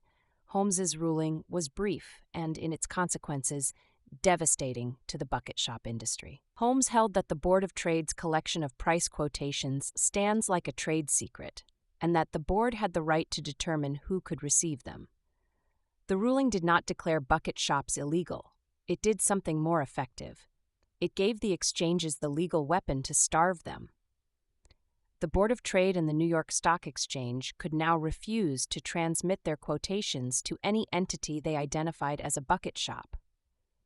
Without the ticker, the bucket shop was blind. But the ticker was not the only source of price data. Bucket shop operators adapted. They obtained quotations through indirect channels, newspapers that published closing prices, telephone networks that transmitted data voice to voice, intermediaries who received authorized feeds and retransmitted them to unauthorized recipients. The Holmes ruling slowed the bucket shops. It did not kill them. The demand was too large, the margins were too attractive, and the regulatory apparatus was too fragmented to enforce a nationwide prohibition through the mechanism of data access alone. What killed the bucket shops was a financial crisis. The Panic of 1907 began in mid-October, when Otto Heinze, brother of copper magnate F. Augustus Heinze, attempted to execute a short squeeze on the stock of the United Copper Company, aggressively purchasing shares beginning October 14, 1907, with financing support from F. Augustus, Charles W. Morse, and a network of banks in which the Heinze and Morse interests were entangled. The corner failed within 2 days. United Copper shares collapsed from a high of $60 to $10. Otto's brokerage firm Gross and Kleberg went bankrupt. By October 17th, depositors were running on Heinze-affiliated banks. By October 22nd, the runs had spread to the Knickerbocker Trust Company, the city's third-largest trust, whose president, Charles T. Barney, had been associated, rightly or wrongly, with the Heinze-Morse banking network. The cascade of bank runs spread from Manhattan to financial institutions across the country. The New York Stock Exchange fell nearly 50% from its peak the previous year. Banks closed, credit froze. The economy contracted over a 13-month recession that the National Bureau of Economic Research would later date from May 1907 to June 1908. The bucket shops were not the cause of the panic. The panic's causes were structural: overleveraged trust companies, inadequate bank reserves, the absence of a central bank capable of providing emergency liquidity. But the bucket shops became, in the political narrative that followed the crisis, a convenient and partially accurate target. The bucket shops had amplified the speculative frenzy that preceded the crash by providing millions of Americans with low-cost access to leveraged positions on stock and commodity prices, positions whose settlement depended on the same markets that were now collapsing. When the markets fell, the bucket shop's customers lost their deposits. When the customers lost their deposits, the bucket shops that had taken the other side of those wagers collected. The optics were devastating. In a crisis that destroyed the savings of ordinary Americans, the establishments that had facilitated the speculation appeared to be profiting from the destruction. The political response was swift and comprehensive. New York led. Governor Charles Evans Hughes signed the anti-bucket shop legislation in 1908, legislation that made it a felony to operate an establishment that dealt in alleged stock market quotations without the actual purchase or sale of the underlying securities. The law targeted the structural feature that defined the bucket shop: the absence of actual asset exchange. The customer's money went in. The customer's money came out, more or less, depending on the price movement. No stock certificate was issued. No commodity contract was executed. No grain was loaded onto a rail car. The transaction was pure price speculation, settled in cash, and the anti-bucket shop legislation classified it as what the exchanges had been calling it for decades: gambling. Contemporary newspaper coverage in New York heralded the law's passage, with headlines emphasizing that the bucket shops had effectively closed in anticipation of the statute. "No bucket shops for new law to hit," one front-page New York Times headline declared, per the account that former New York Superintendent of Insurance Eric Dinalo would later provide in a 2008 television interview. The political coalition that produced the legislation was instructive in its composition. The New York Stock Exchange supported the anti-bucket shop laws not out of concern for the bucket shop's customers, but out of concern for the bucket shop's competition. The exchanges estimated that bucket shop volume had exceeded legitimate exchange volume on certain securities, a claim whose precise accuracy was difficult to verify, but whose directional truth was not disputed. Every dollar wagered in a bucket shop was a dollar that did not pass through the exchange's clearinghouse, did not generate a commission for a licensed broker, and did not contribute to the transaction fees that funded the exchange's operations. The exchanges wanted the bucket shops closed because the bucket shops were stealing their business. The reformers supported the anti-bucket shop laws out of concern for the bucket shop's customers. Progressive-era activists who regarded gambling as a social vice that degraded working-class communities saw the bucket shops as particularly insidious, establishments that clothed gambling in the respectable vocabulary of finance and made financial ruin available on a lunch break. The reformers wanted the bucket shops closed because the bucket shops were destroying their constituents. The politicians supported the anti-bucket shop laws because the Panic of 1907 had created the political conditions under which closing the bucket shops was costless. No significant constituency would protest, the exchanges would be grateful, the reformers would be satisfied, and the public's anger at financial speculation would be directed at a target whose political power was negligible. The bucket shop operators had no trade association, no lobbying infrastructure, no mechanism for organized political resistance. They were individual entrepreneurs whose collective economic power was substantial, but whose collective political power was zero. The coalition, exchanges seeking competitive advantage, reformers seeking social protection, politicians seeking costless reform, produced legislation whose speed and comprehensiveness exceeded any prior American effort to regulate speculative financial activity. Other states followed New York. By 1915, anti-bucket shop statutes were on the books in the large majority of U.S. states, and a combination of legislative prohibition and coordinated police raids had effectively driven bucket shops out of business across the country. The laws did not merely prohibit the bucket shops. They established a legal framework whose central principle would govern American financial regulation for most of the 20th century. A transaction that settles in cash based on the movement of a price without the purchase or sale of the underlying asset is not a financial transaction. It is a wager, and wagers are subject to state gambling law. The principle held until the year 2000. The Commodity Futures Modernization Act of 2000 was signed into law by President Bill Clinton on December 21, 2000, during the final month of his administration, attached to an omnibus appropriations bill, the Consolidated Appropriations Act, Public Law 106-554, whose length and complexity ensured that no single provision would receive the scrutiny its consequences deserved. The CFMA had been championed by Federal Reserve Chairman Alan Greenspan, Treasury Secretary Larry Summers, and SEC Chairman Arthur Levitt, a tripartite endorsement from three of the most powerful financial regulators in the United States, each of whom argued that the unregulated derivatives market had performed efficiently for decades and that imposing regulation would constrain financial innovation without producing commensurate public benefit.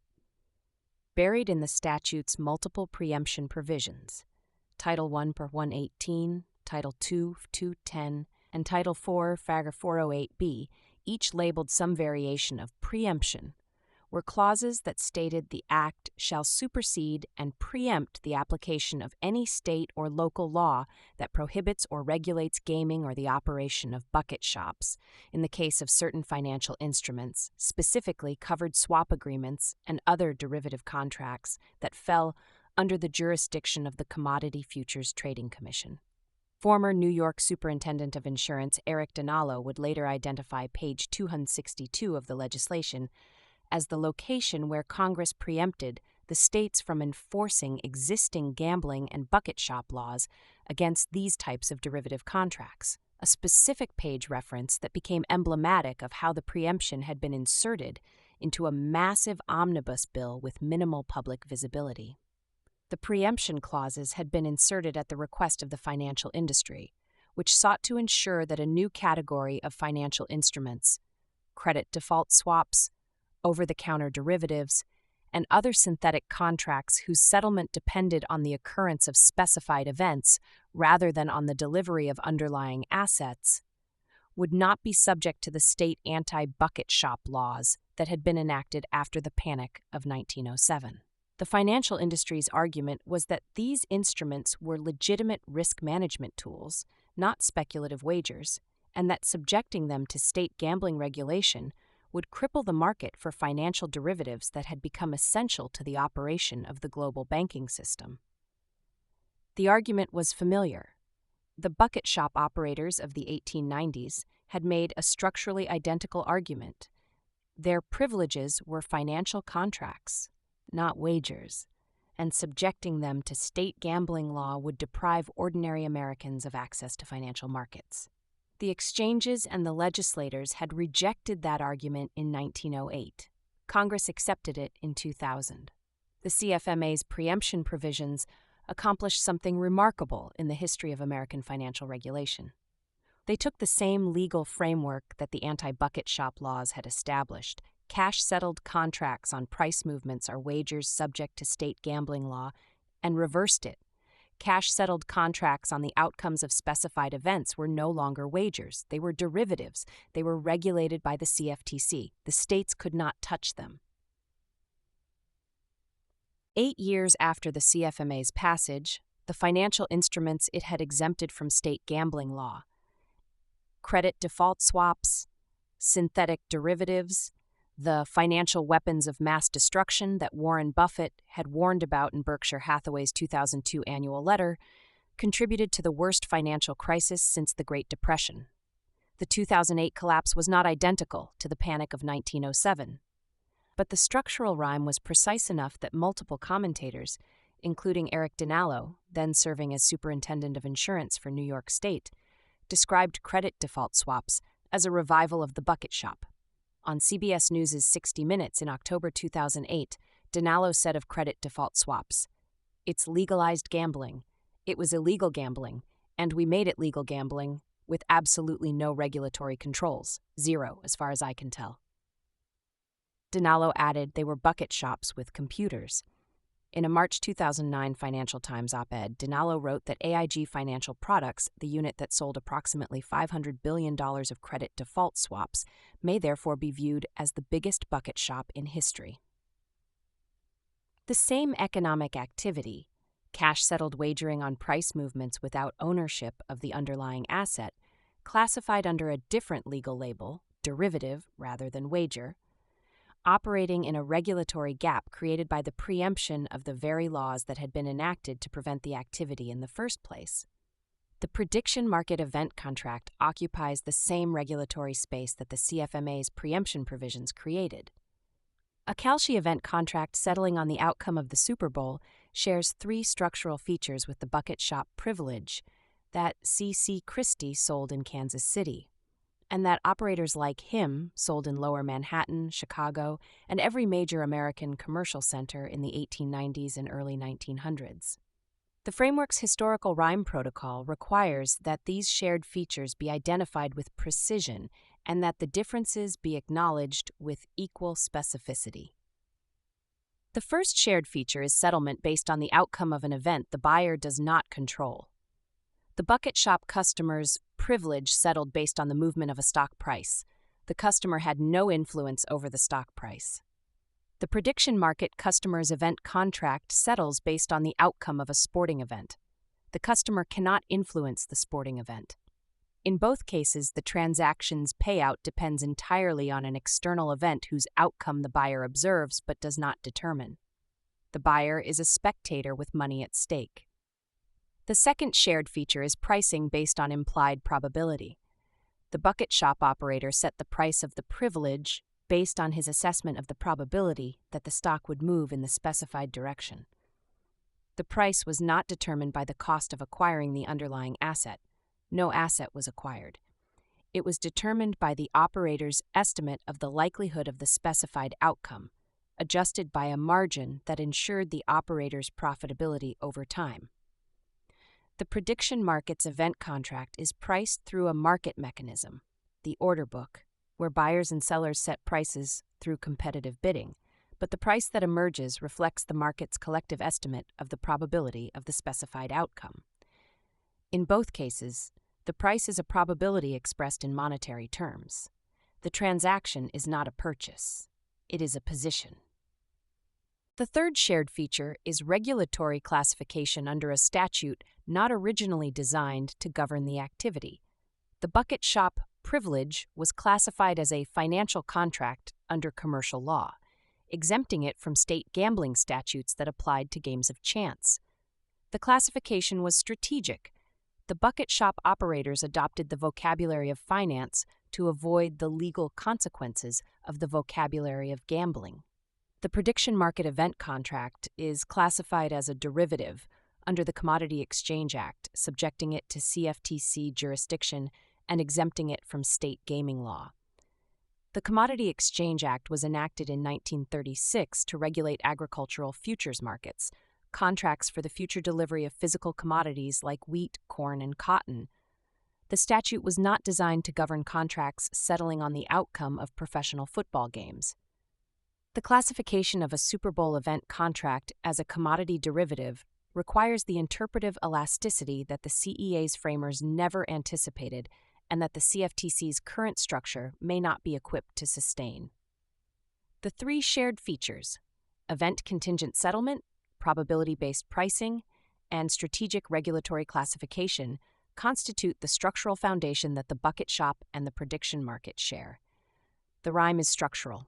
The framework does not claim that Kalshi is a bucket shop. It claims that the regulatory gap exploited by both the gap between what the law calls the activity and what the activity actually is identical in its architecture. The framework also demands that the differences be rendered with equal precision. The significant difference is this: the bucket shops were unregulated. Prediction markets operate under CFTC oversight. The difference is real and consequential. The bucket shop customer had no regulatory recourse. If the operator manipulated the price data, the customer had no complaint mechanism beyond a lawsuit that the bucket shop's transient corporate structure was designed to evade. If the operator absconded with the customer's deposits, the customer had no insurance fund, no clearinghouse guarantee, no regulatory body to which an appeal could be directed. The bucket shop operated in a regulatory void, not illegal in most jurisdictions until the anti-bucket shop laws were enacted, but not regulated either. The void was the space in which the exploitation occurred. The prediction market customer operates within a regulated framework. Kalshi's DCM designation subjects it to CFTC core principles governing financial safeguarding, surveillance, trade reporting, and manipulation prevention. Customer funds are held in segregated accounts, trades are reported. The exchange is subject to examination by the National Futures Association. The regulatory infrastructure that governs the prediction market is the same infrastructure that governs the Chicago Mercantile Exchange. The infrastructure is real, the oversight is real, the protections are real. The question is whether the regulatory infrastructure is sufficient for the activity it now governs. The CFTC was built to regulate commodity futures, markets where farmers hedged crop prices and merchants locked in delivery costs. The agency's expertise, its staffing, its institutional culture, and its enforcement mechanisms were developed for a world of physical commodities, commercial hedging, and professional traders. The prediction market introduces a different population of participants. Retail consumers, many of them sports fans whose engagement with financial derivatives is indistinguishable from sports betting, a different product category, binary event contracts whose outcomes are determined by athletic competition rather than economic fundamentals, and a different risk profile, the risk of gambling-related harm to a retail consumer population whose financial sophistication the CFTC's regulatory framework was not designed to assess. The Massachusetts Gaming Commission investigators who struggled to evaluate DraftKings' algorithmic targeting. Chapter 11's rendering of regulators who lacked the technical expertise to oversee the systems they were charged with regulating now have a counterpart at the federal level.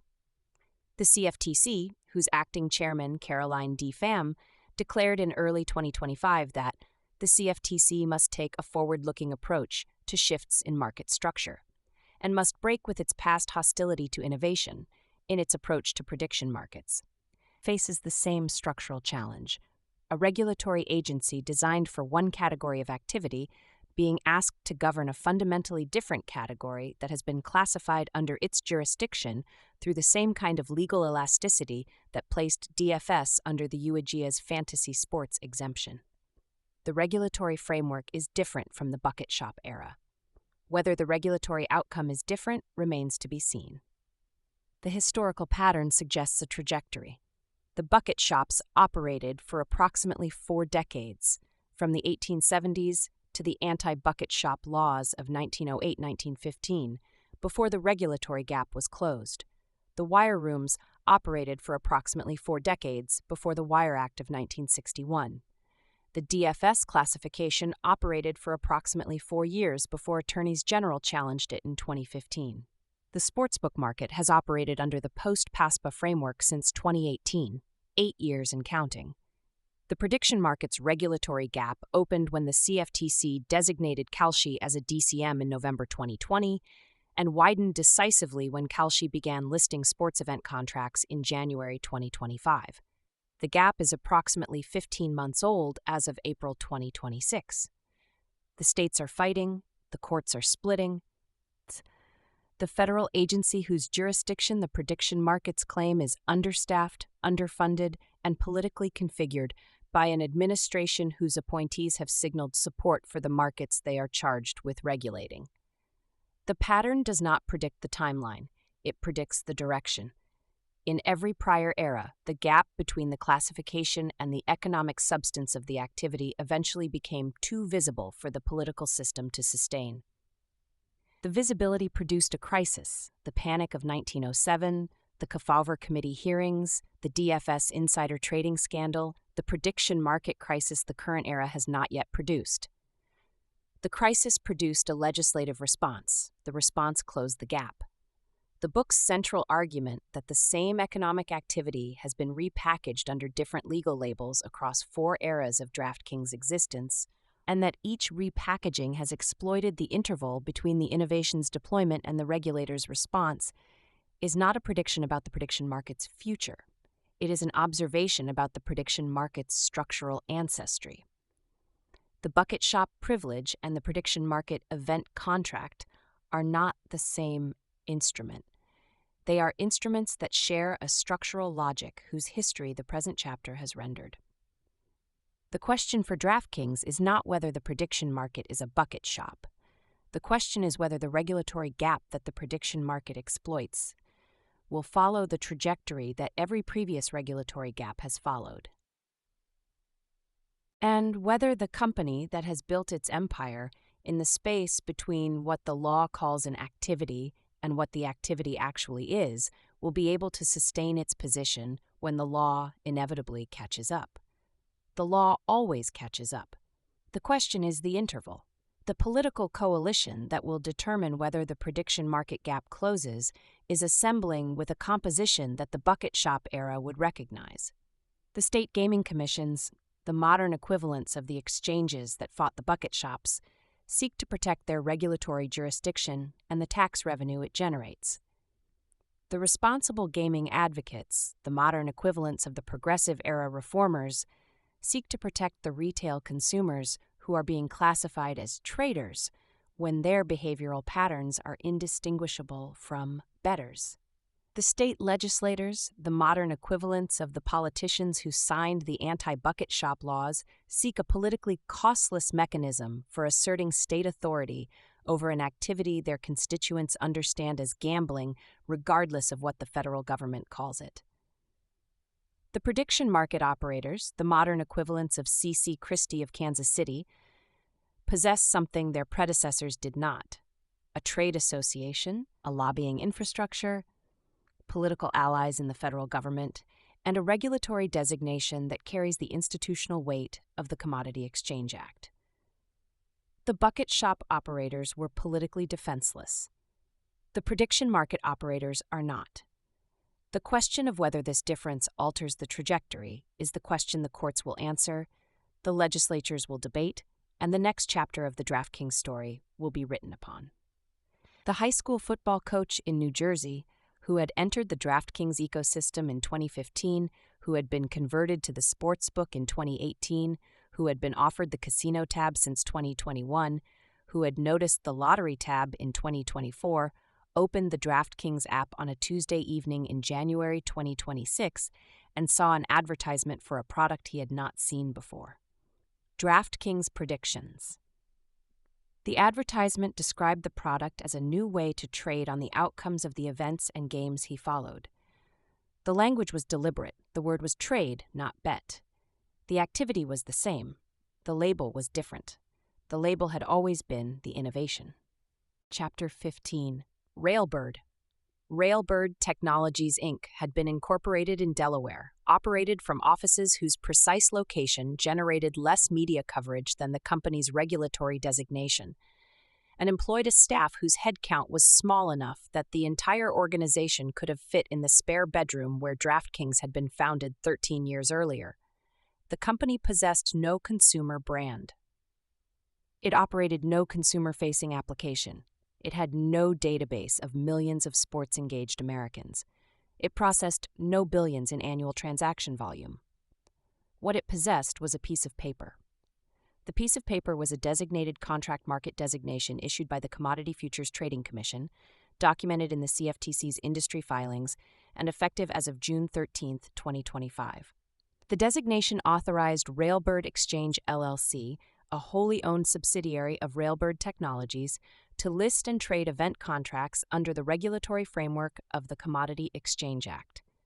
The designation placed Railbird in the same regulatory category as the Chicago Mercantile Exchange, the New York Mercantile Exchange, and the Chicago Board of Trade, institutions whose combined daily transaction volumes exceeded the GDP of most nations. Railbird's transaction volume was negligible. Its regulatory designation was priceless. DraftKings announced its acquisition of Railbird Technologies on October 21, 2025. The deal terms, reported by Front Office Sports and subsequently cited by Sportico and Industry Trade Press, consisted of approximately $50 million in cash upfront, plus up to $200 million in performance-based earnouts.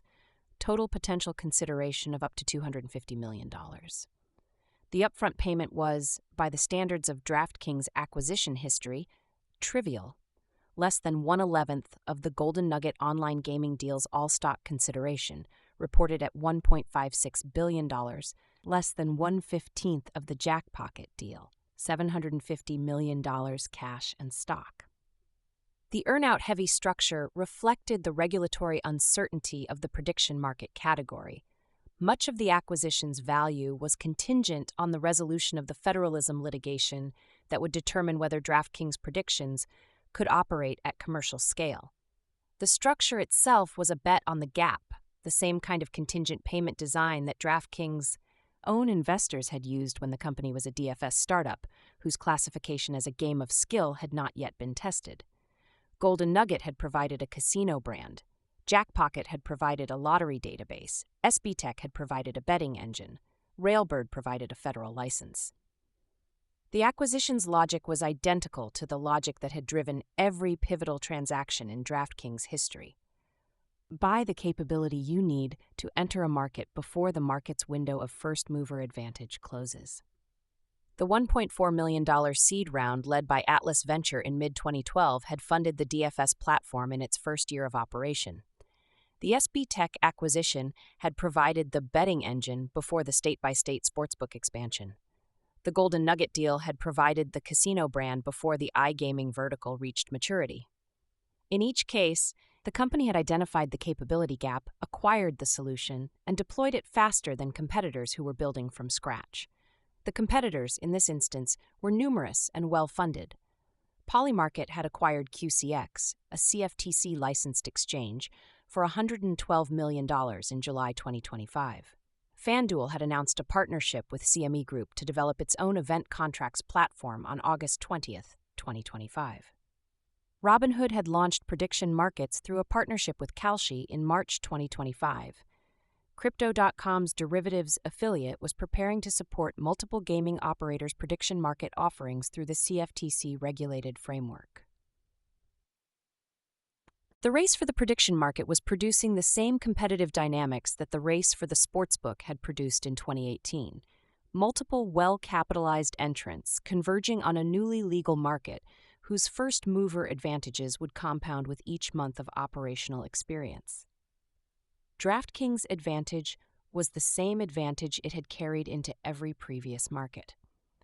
The brand, the database, and the institutional knowledge of how to acquire, convert, and retain sports-engaged Americans at scale.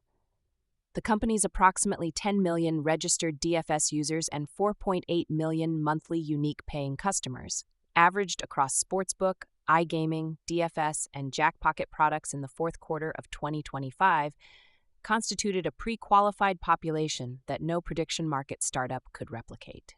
The question was whether that population, built for fantasy contests and sportsbook wagers, would convert to event contracts with the same frictionless efficiency that had characterized every previous product migration. The license meant that DraftKings could operate a prediction market exchange under CFTC jurisdiction, federal jurisdiction that the company's legal team argued preempted state gaming law. The sportsbook required a separate state license for each jurisdiction in which it operated. Licenses obtained through processes consuming months of regulatory engagement, hundreds of thousands of dollars in legal fees per state, and the political capital of a government affairs operation that employed dozens of lobbyists. The Railbird designation required a single federal approval.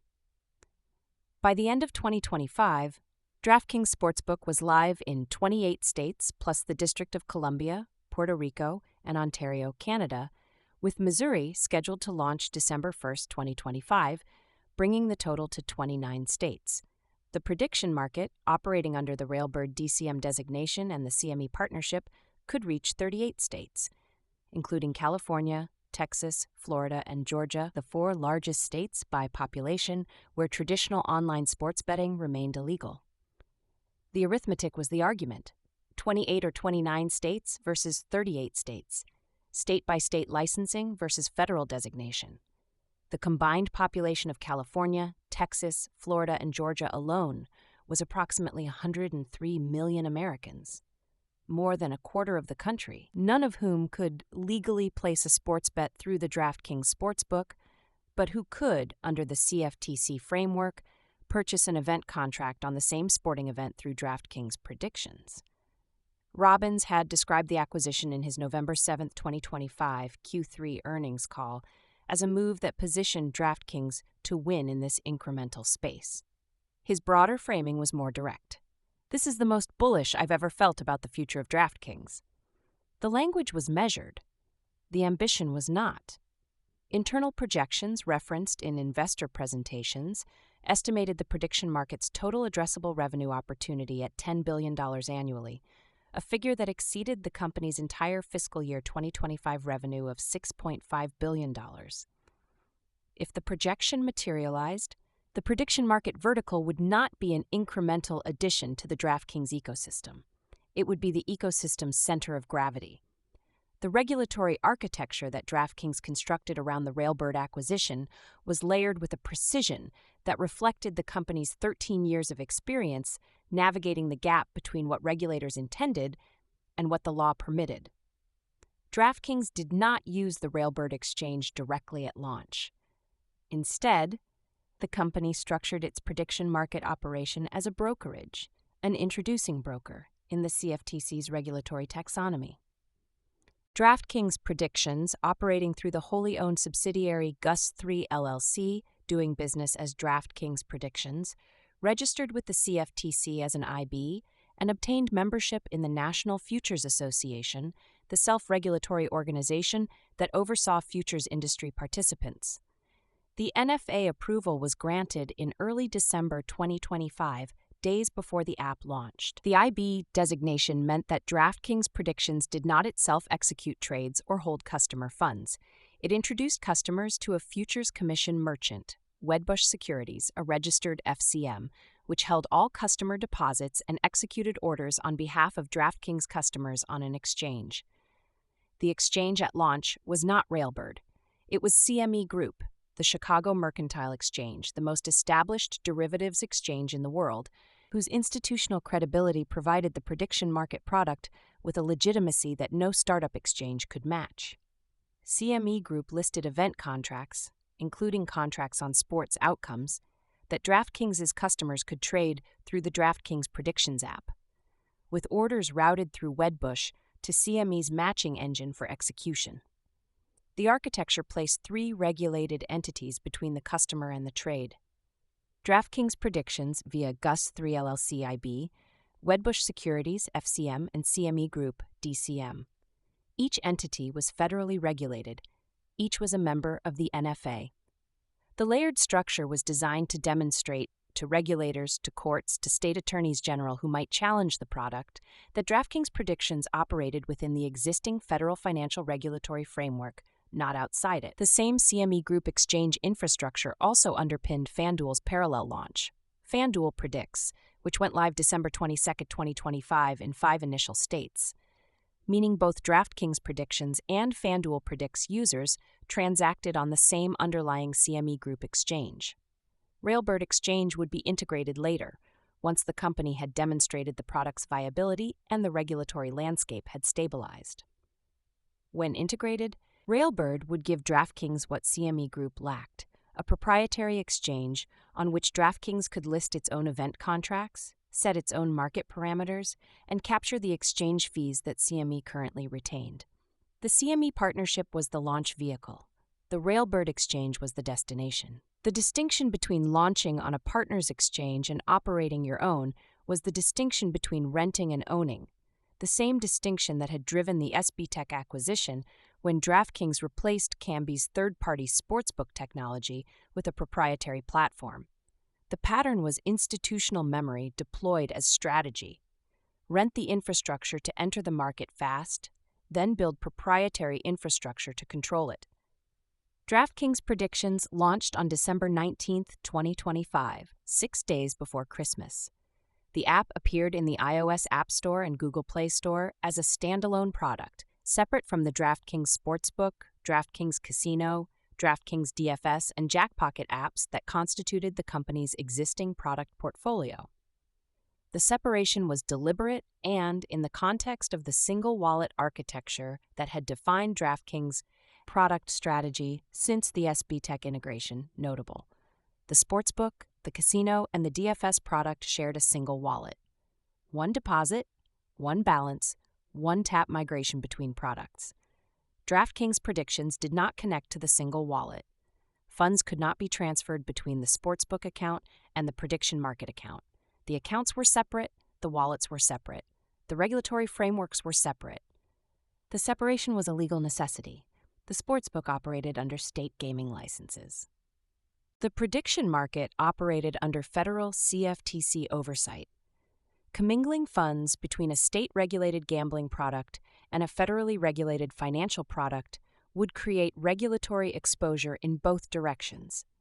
State gaming commissions could argue that the prediction market was an unlicensed extension of the sportsbook, while the CFTC could argue that the sportsbook's customer funds were contaminating the segregated accounts required under federal derivatives regulation. The walls between the two products were not optional, they were structural. The separation also meant that the cross-selling architecture that had defined the DraftKings product strategy, the single wallet that moved users from DFS to sportsbook to casino, each migration a single tap, did not apply to the prediction market. A sportsbook user could not migrate to predictions through an in-app tab. A predictions user could not migrate to the sportsbook through a shared balance. The two products existed in parallel, each requiring its own download, its own account creation, its own deposit, its own identity verification. The frictionless migration that had driven ARPMUP from $97 in the fourth quarter of 2024 to $139 in the fourth quarter of 2025, a 43% year-over-year increase reflecting, among other factors, the single wallet's cross-selling mechanics, was, by regulatory design, absent from the prediction market. The absence was consequential. It meant that DraftKings predictions operated without the single wallet's proven conversion mechanics.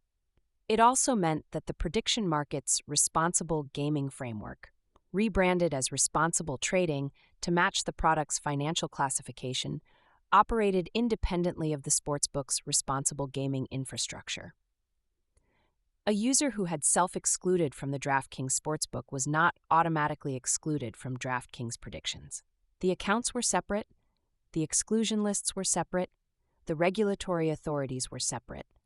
A user like Maria Vasquez, the composite rendered in Chapter 11, who had self-excluded from the sportsbook in February 2023, could, in theory, download DraftKings predictions, create a new account under the same name, deposit funds, and purchase event contracts on the same sporting events she had been betting on before her self-exclusion. The prediction market's responsible trading program offered its own deposit limits, cool-off periods, and self-exclusion tools. Whether a user who had demonstrated problematic gambling behavior on one DraftKings product would encounter any barrier to engaging with a different DraftKings product operating under a different regulatory framework was a question the system's architecture left unanswered. But the brand was not separated. The app carried the DraftKings name. The DraftKings Crown logo appeared on the prediction market app's icon, its splash screen, and its navigation bar. A user who downloaded DraftKings predictions in Houston, Texas, a city where DraftKings Sportsbook was not available because Texas had not legalized online sports betting, encountered an interface whose visual language, color scheme, and design grammar were identical to the Sportsbook app he was legally barred from accessing. The brand recognition that DraftKings had built through a decade of NFL advertising, sports media partnerships, and sustained marketing investment was now deployed in service of a product whose regulatory classification was financial derivative, but whose visual presentation was indistinguishable from a sportsbook. The design choices confirmed the target audience. DraftKings predictions displayed event contract pricing in American odds format as the primary indicator, not in the decimal contract prices, e.g. 62 cents for a contract paying $1, that a financial trader would expect, but in the American odds notation, e.g. 163, that a sports bettor would recognize. The contract price appeared as secondary information, visible in the trade slip, but not in the market listing. A reviewer for a gambling industry publication observed that the screenshot looks like a sportsbook app, not a prediction market. The observation was precisely correct. The product was classified as a financial derivative. The product was designed for sports bettors. The design was not accidental. The product team that built DraftKings Predictions, led by Chief Product Officer Corey Gottlieb, who described the launch as a significant milestone, reflecting the company's ongoing commitment to delivering products that tap into the passion of our customers, had conducted the same kind of user research and interface testing that had produced the sportsbook's parlay builder, the single wallet tab architecture, and the promotional targeting engine. The research confirmed what the internal competitive analysis had already established. The prediction market's customer base would not be drawn primarily from financial trading platforms. It would be drawn from sports betting platforms. The users who would download DraftKings Predictions were the same users who already used or wanted to use but were barred from accessing DraftKings Sportsbook. The American odds format was the signal. The signal said, "This product is for you, sports bettor," even though the law calls it something else. The yes-no contract format reinforced the signal. A user who opened the DraftKings Predictions app during an NFL game saw a series of questions. Will the Chiefs win? Will the total score be over 47.5? Will Patrick Mahomes throw for over 275.5 yards? Each with a yes and no option, each displaying American odds, each requiring the user to select a direction and enter a dollar amount. The interface was functionally identical to a sportsbook bet slip. The user selected an outcome, the user staked money, the user waited for the event to resolve. If the outcome materialized, the user received a payout. If it did not, the user lost the stake. The only structural difference was that the user could, in theory, sell the contract before the event concluded. A feature borrowed from securities trading that allowed a user to exit a position at a profit or loss based on the market's evolving assessment of the outcome's probability. The exit option was real. In practice, the majority of retail users held their contracts to settlement, treating them as the interface invited them to, exactly like bets.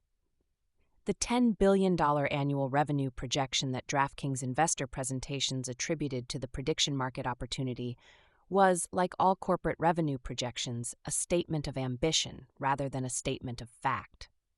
But the projection's logic was grounded in arithmetic that the preceding 13 chapters had rendered. The projection began with the addressable market. Approximately 30 million Americans had placed a legal sports bet by 2025. The prediction market, available in 38 states, could reach an additional population whose size the company estimated by extrapolating the per capita sports betting penetration rate of legalized states to the populations of non-legalized states. If Texans bet on sports at the same per capita rate as New Jerseyans, an assumption whose validity would be tested by the market's actual performance, the prediction market's customer base could exceed the sportsbooks. The projection continued with the revenue model. The prediction market's economics differed fundamentally from the sportsbooks. In the sportsbook, DraftKings was the house. It set the odds, managed the risk, and profited from the vigorish. In the prediction market, DraftKings was the broker. It routed customer orders to an exchange, charged a transaction fee, and bore no risk on the outcome of the event. The house model produced higher gross margins but exposed the company to outcome volatility. The more than $300 million in customer-friendly sports outcomes that had cost DraftKings revenue in September and October of 2025, disclosed in the Q3 2025 earnings call on November 7, 2025, and that forced the company to lower its full-year revenue guidance from the $6.2 billion to $6.4 billion range to $5.9 billion to $6.1 billion. The exchange model produced lower gross margins but eliminated outcome risk entirely. Revenue was a function of volume and fee rate, not of which team won the Super Bowl. The projection's most audacious assumption was the one the company stated most quietly, that the prediction market would not cannibalize the sportsbook but complement it. The argument, rendered in Chapter 13's competitive analysis, was that prediction markets could replicate straight bets but not parlays. Users who sought the analytical engagement of market-based pricing would migrate to predictions. Users who sought the combinatorial excitement of same-game parlays would remain in the sportsbook. The two products would serve different behavioral segments of the same sports betting population, each generating revenue through a different mechanism, each operating under a different regulatory framework, each carrying a different risk profile. If the argument held, DraftKings would operate as two things simultaneously: a state-regulated gambling company whose sportsbook profited from the house edge, and a federally regulated financial exchange whose prediction market profited from transaction fees. The company would be the house and the exchange, the bet and the contract, the wager and the derivative. The same economic activity classified under two different labels, generating revenue through two different mechanisms, operating under two different regulatory frameworks within the same corporate entity, served by the same brand, driven by the same customer base, and managed by the same executives who had spent 13 years identifying the gap between what the law called an activity and what the activity actually was. The witness voice, operating in conditional mode, would close the chapter the way it closed every chapter about an event whose outcome the present left undetermined. If the prediction market model was upheld by the courts, if the federal judiciary determined that the CFTC's jurisdiction over event contracts preempted state gaming law, that sports event contracts were financial derivatives rather than wagers, and that the Commodity Exchange Act's regulatory framework provided adequate consumer protection for a retail population whose engagement with financial derivatives was behaviorally indistinguishable from sports betting, DraftKings would have accomplished something no American gambling company had achieved in the history of the industry. It would have built a national exchange for sports risk that operated in every major American market, reached every American with a phone and a bank account, and bypassed the state-by-state licensing apparatus whose construction had consumed a decade and hundreds of millions of dollars. The company that three men built in a spare bedroom would have become, through 4 successive regulatory arbitrages, Game of Skill, Interactive Fantasy Sports, Legal Sportsbook, Financial Exchange, the operator of the largest legal wagering platform in American history. If the model was rejected, if the courts determined that sports event contracts were wagers regardless of their federal classification, that the CEA did not preempt state gaming law, and that the CFTC lacked the institutional capacity or the statutory authority to serve as the primary regulator of what was, in its economic substance, a national sports betting market, DraftKings would retreat to its sportsbook, its casino, its DFS product, its lottery vertical, and its micro-betting engine. It would retain the most comprehensive real money gaming ecosystem in the United States. It would retain its position in a duopoly that controlled approximately 70 to 75% of the legal online sportsbook market.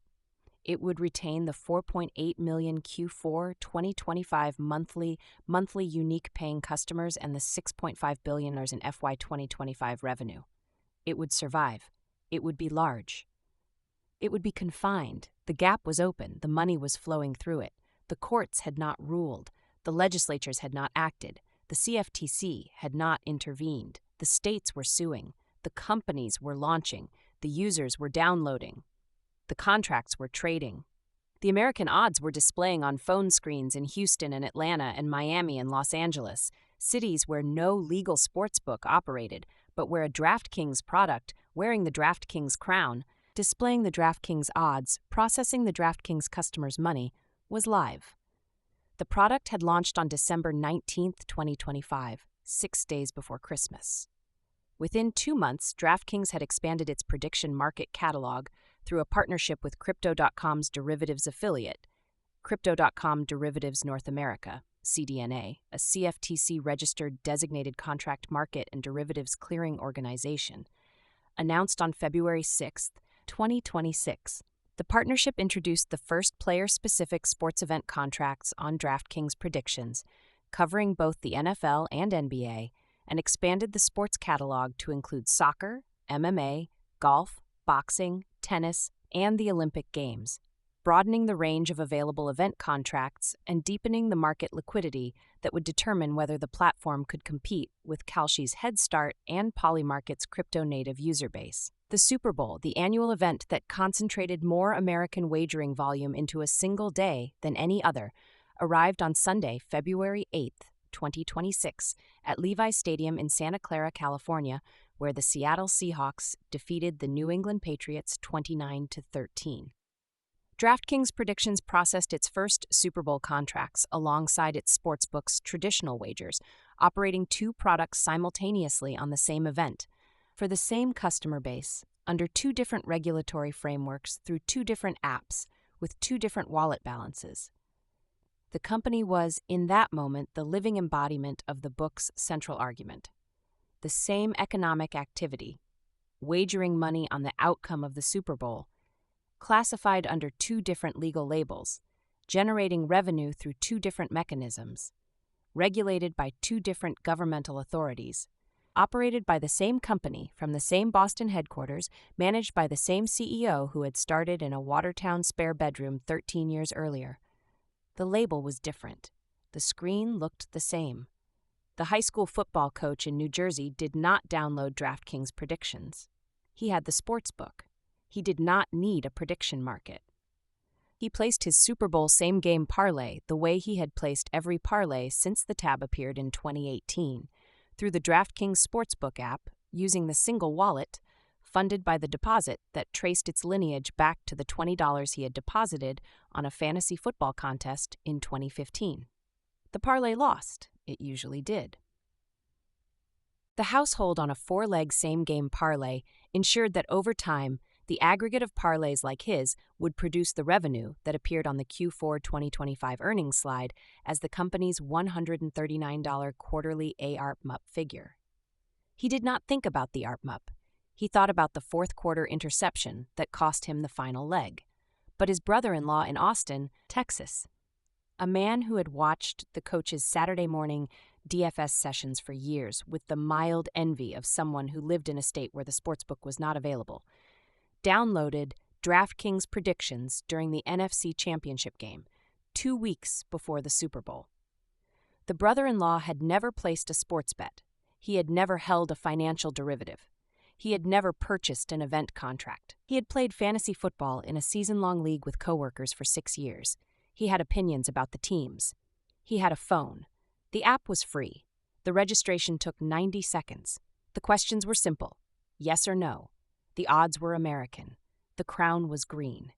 He deposited $25, the minimum required to qualify for the promotional trade bonus. The system processed his deposit, verified his identity, confirmed his location within the state of Texas, and routed his first order through Wedbush Securities to CME Group's matching engine. He purchased a yes contract on the New England Patriots to win the Super Bowl. The contract cost 48 cents. If the Patriots won, the contract would pay $1. If they lost, the contract would pay nothing. He was risking 48 cents to win 52 cents. The expected return was determined by the market's collective probability estimate. The transaction was regulated by the CFTC. The product was classified as a financial derivative. The activity was, in its economic substance, a bet on a football game. He tapped yes. He was not placing a bet. He was purchasing a contract. The Seahawks won 29-13. The distinction mattered in court. It did not matter on his screen. It did not matter to his wallet when the contract settled at zero. The money would move in the same direction it had always moved, from the user to the system, mediated by a classification whose label the law had assigned and whose substance the money did not recognize. The house always wins. The prediction market had changed the name of the house. It had not changed the address.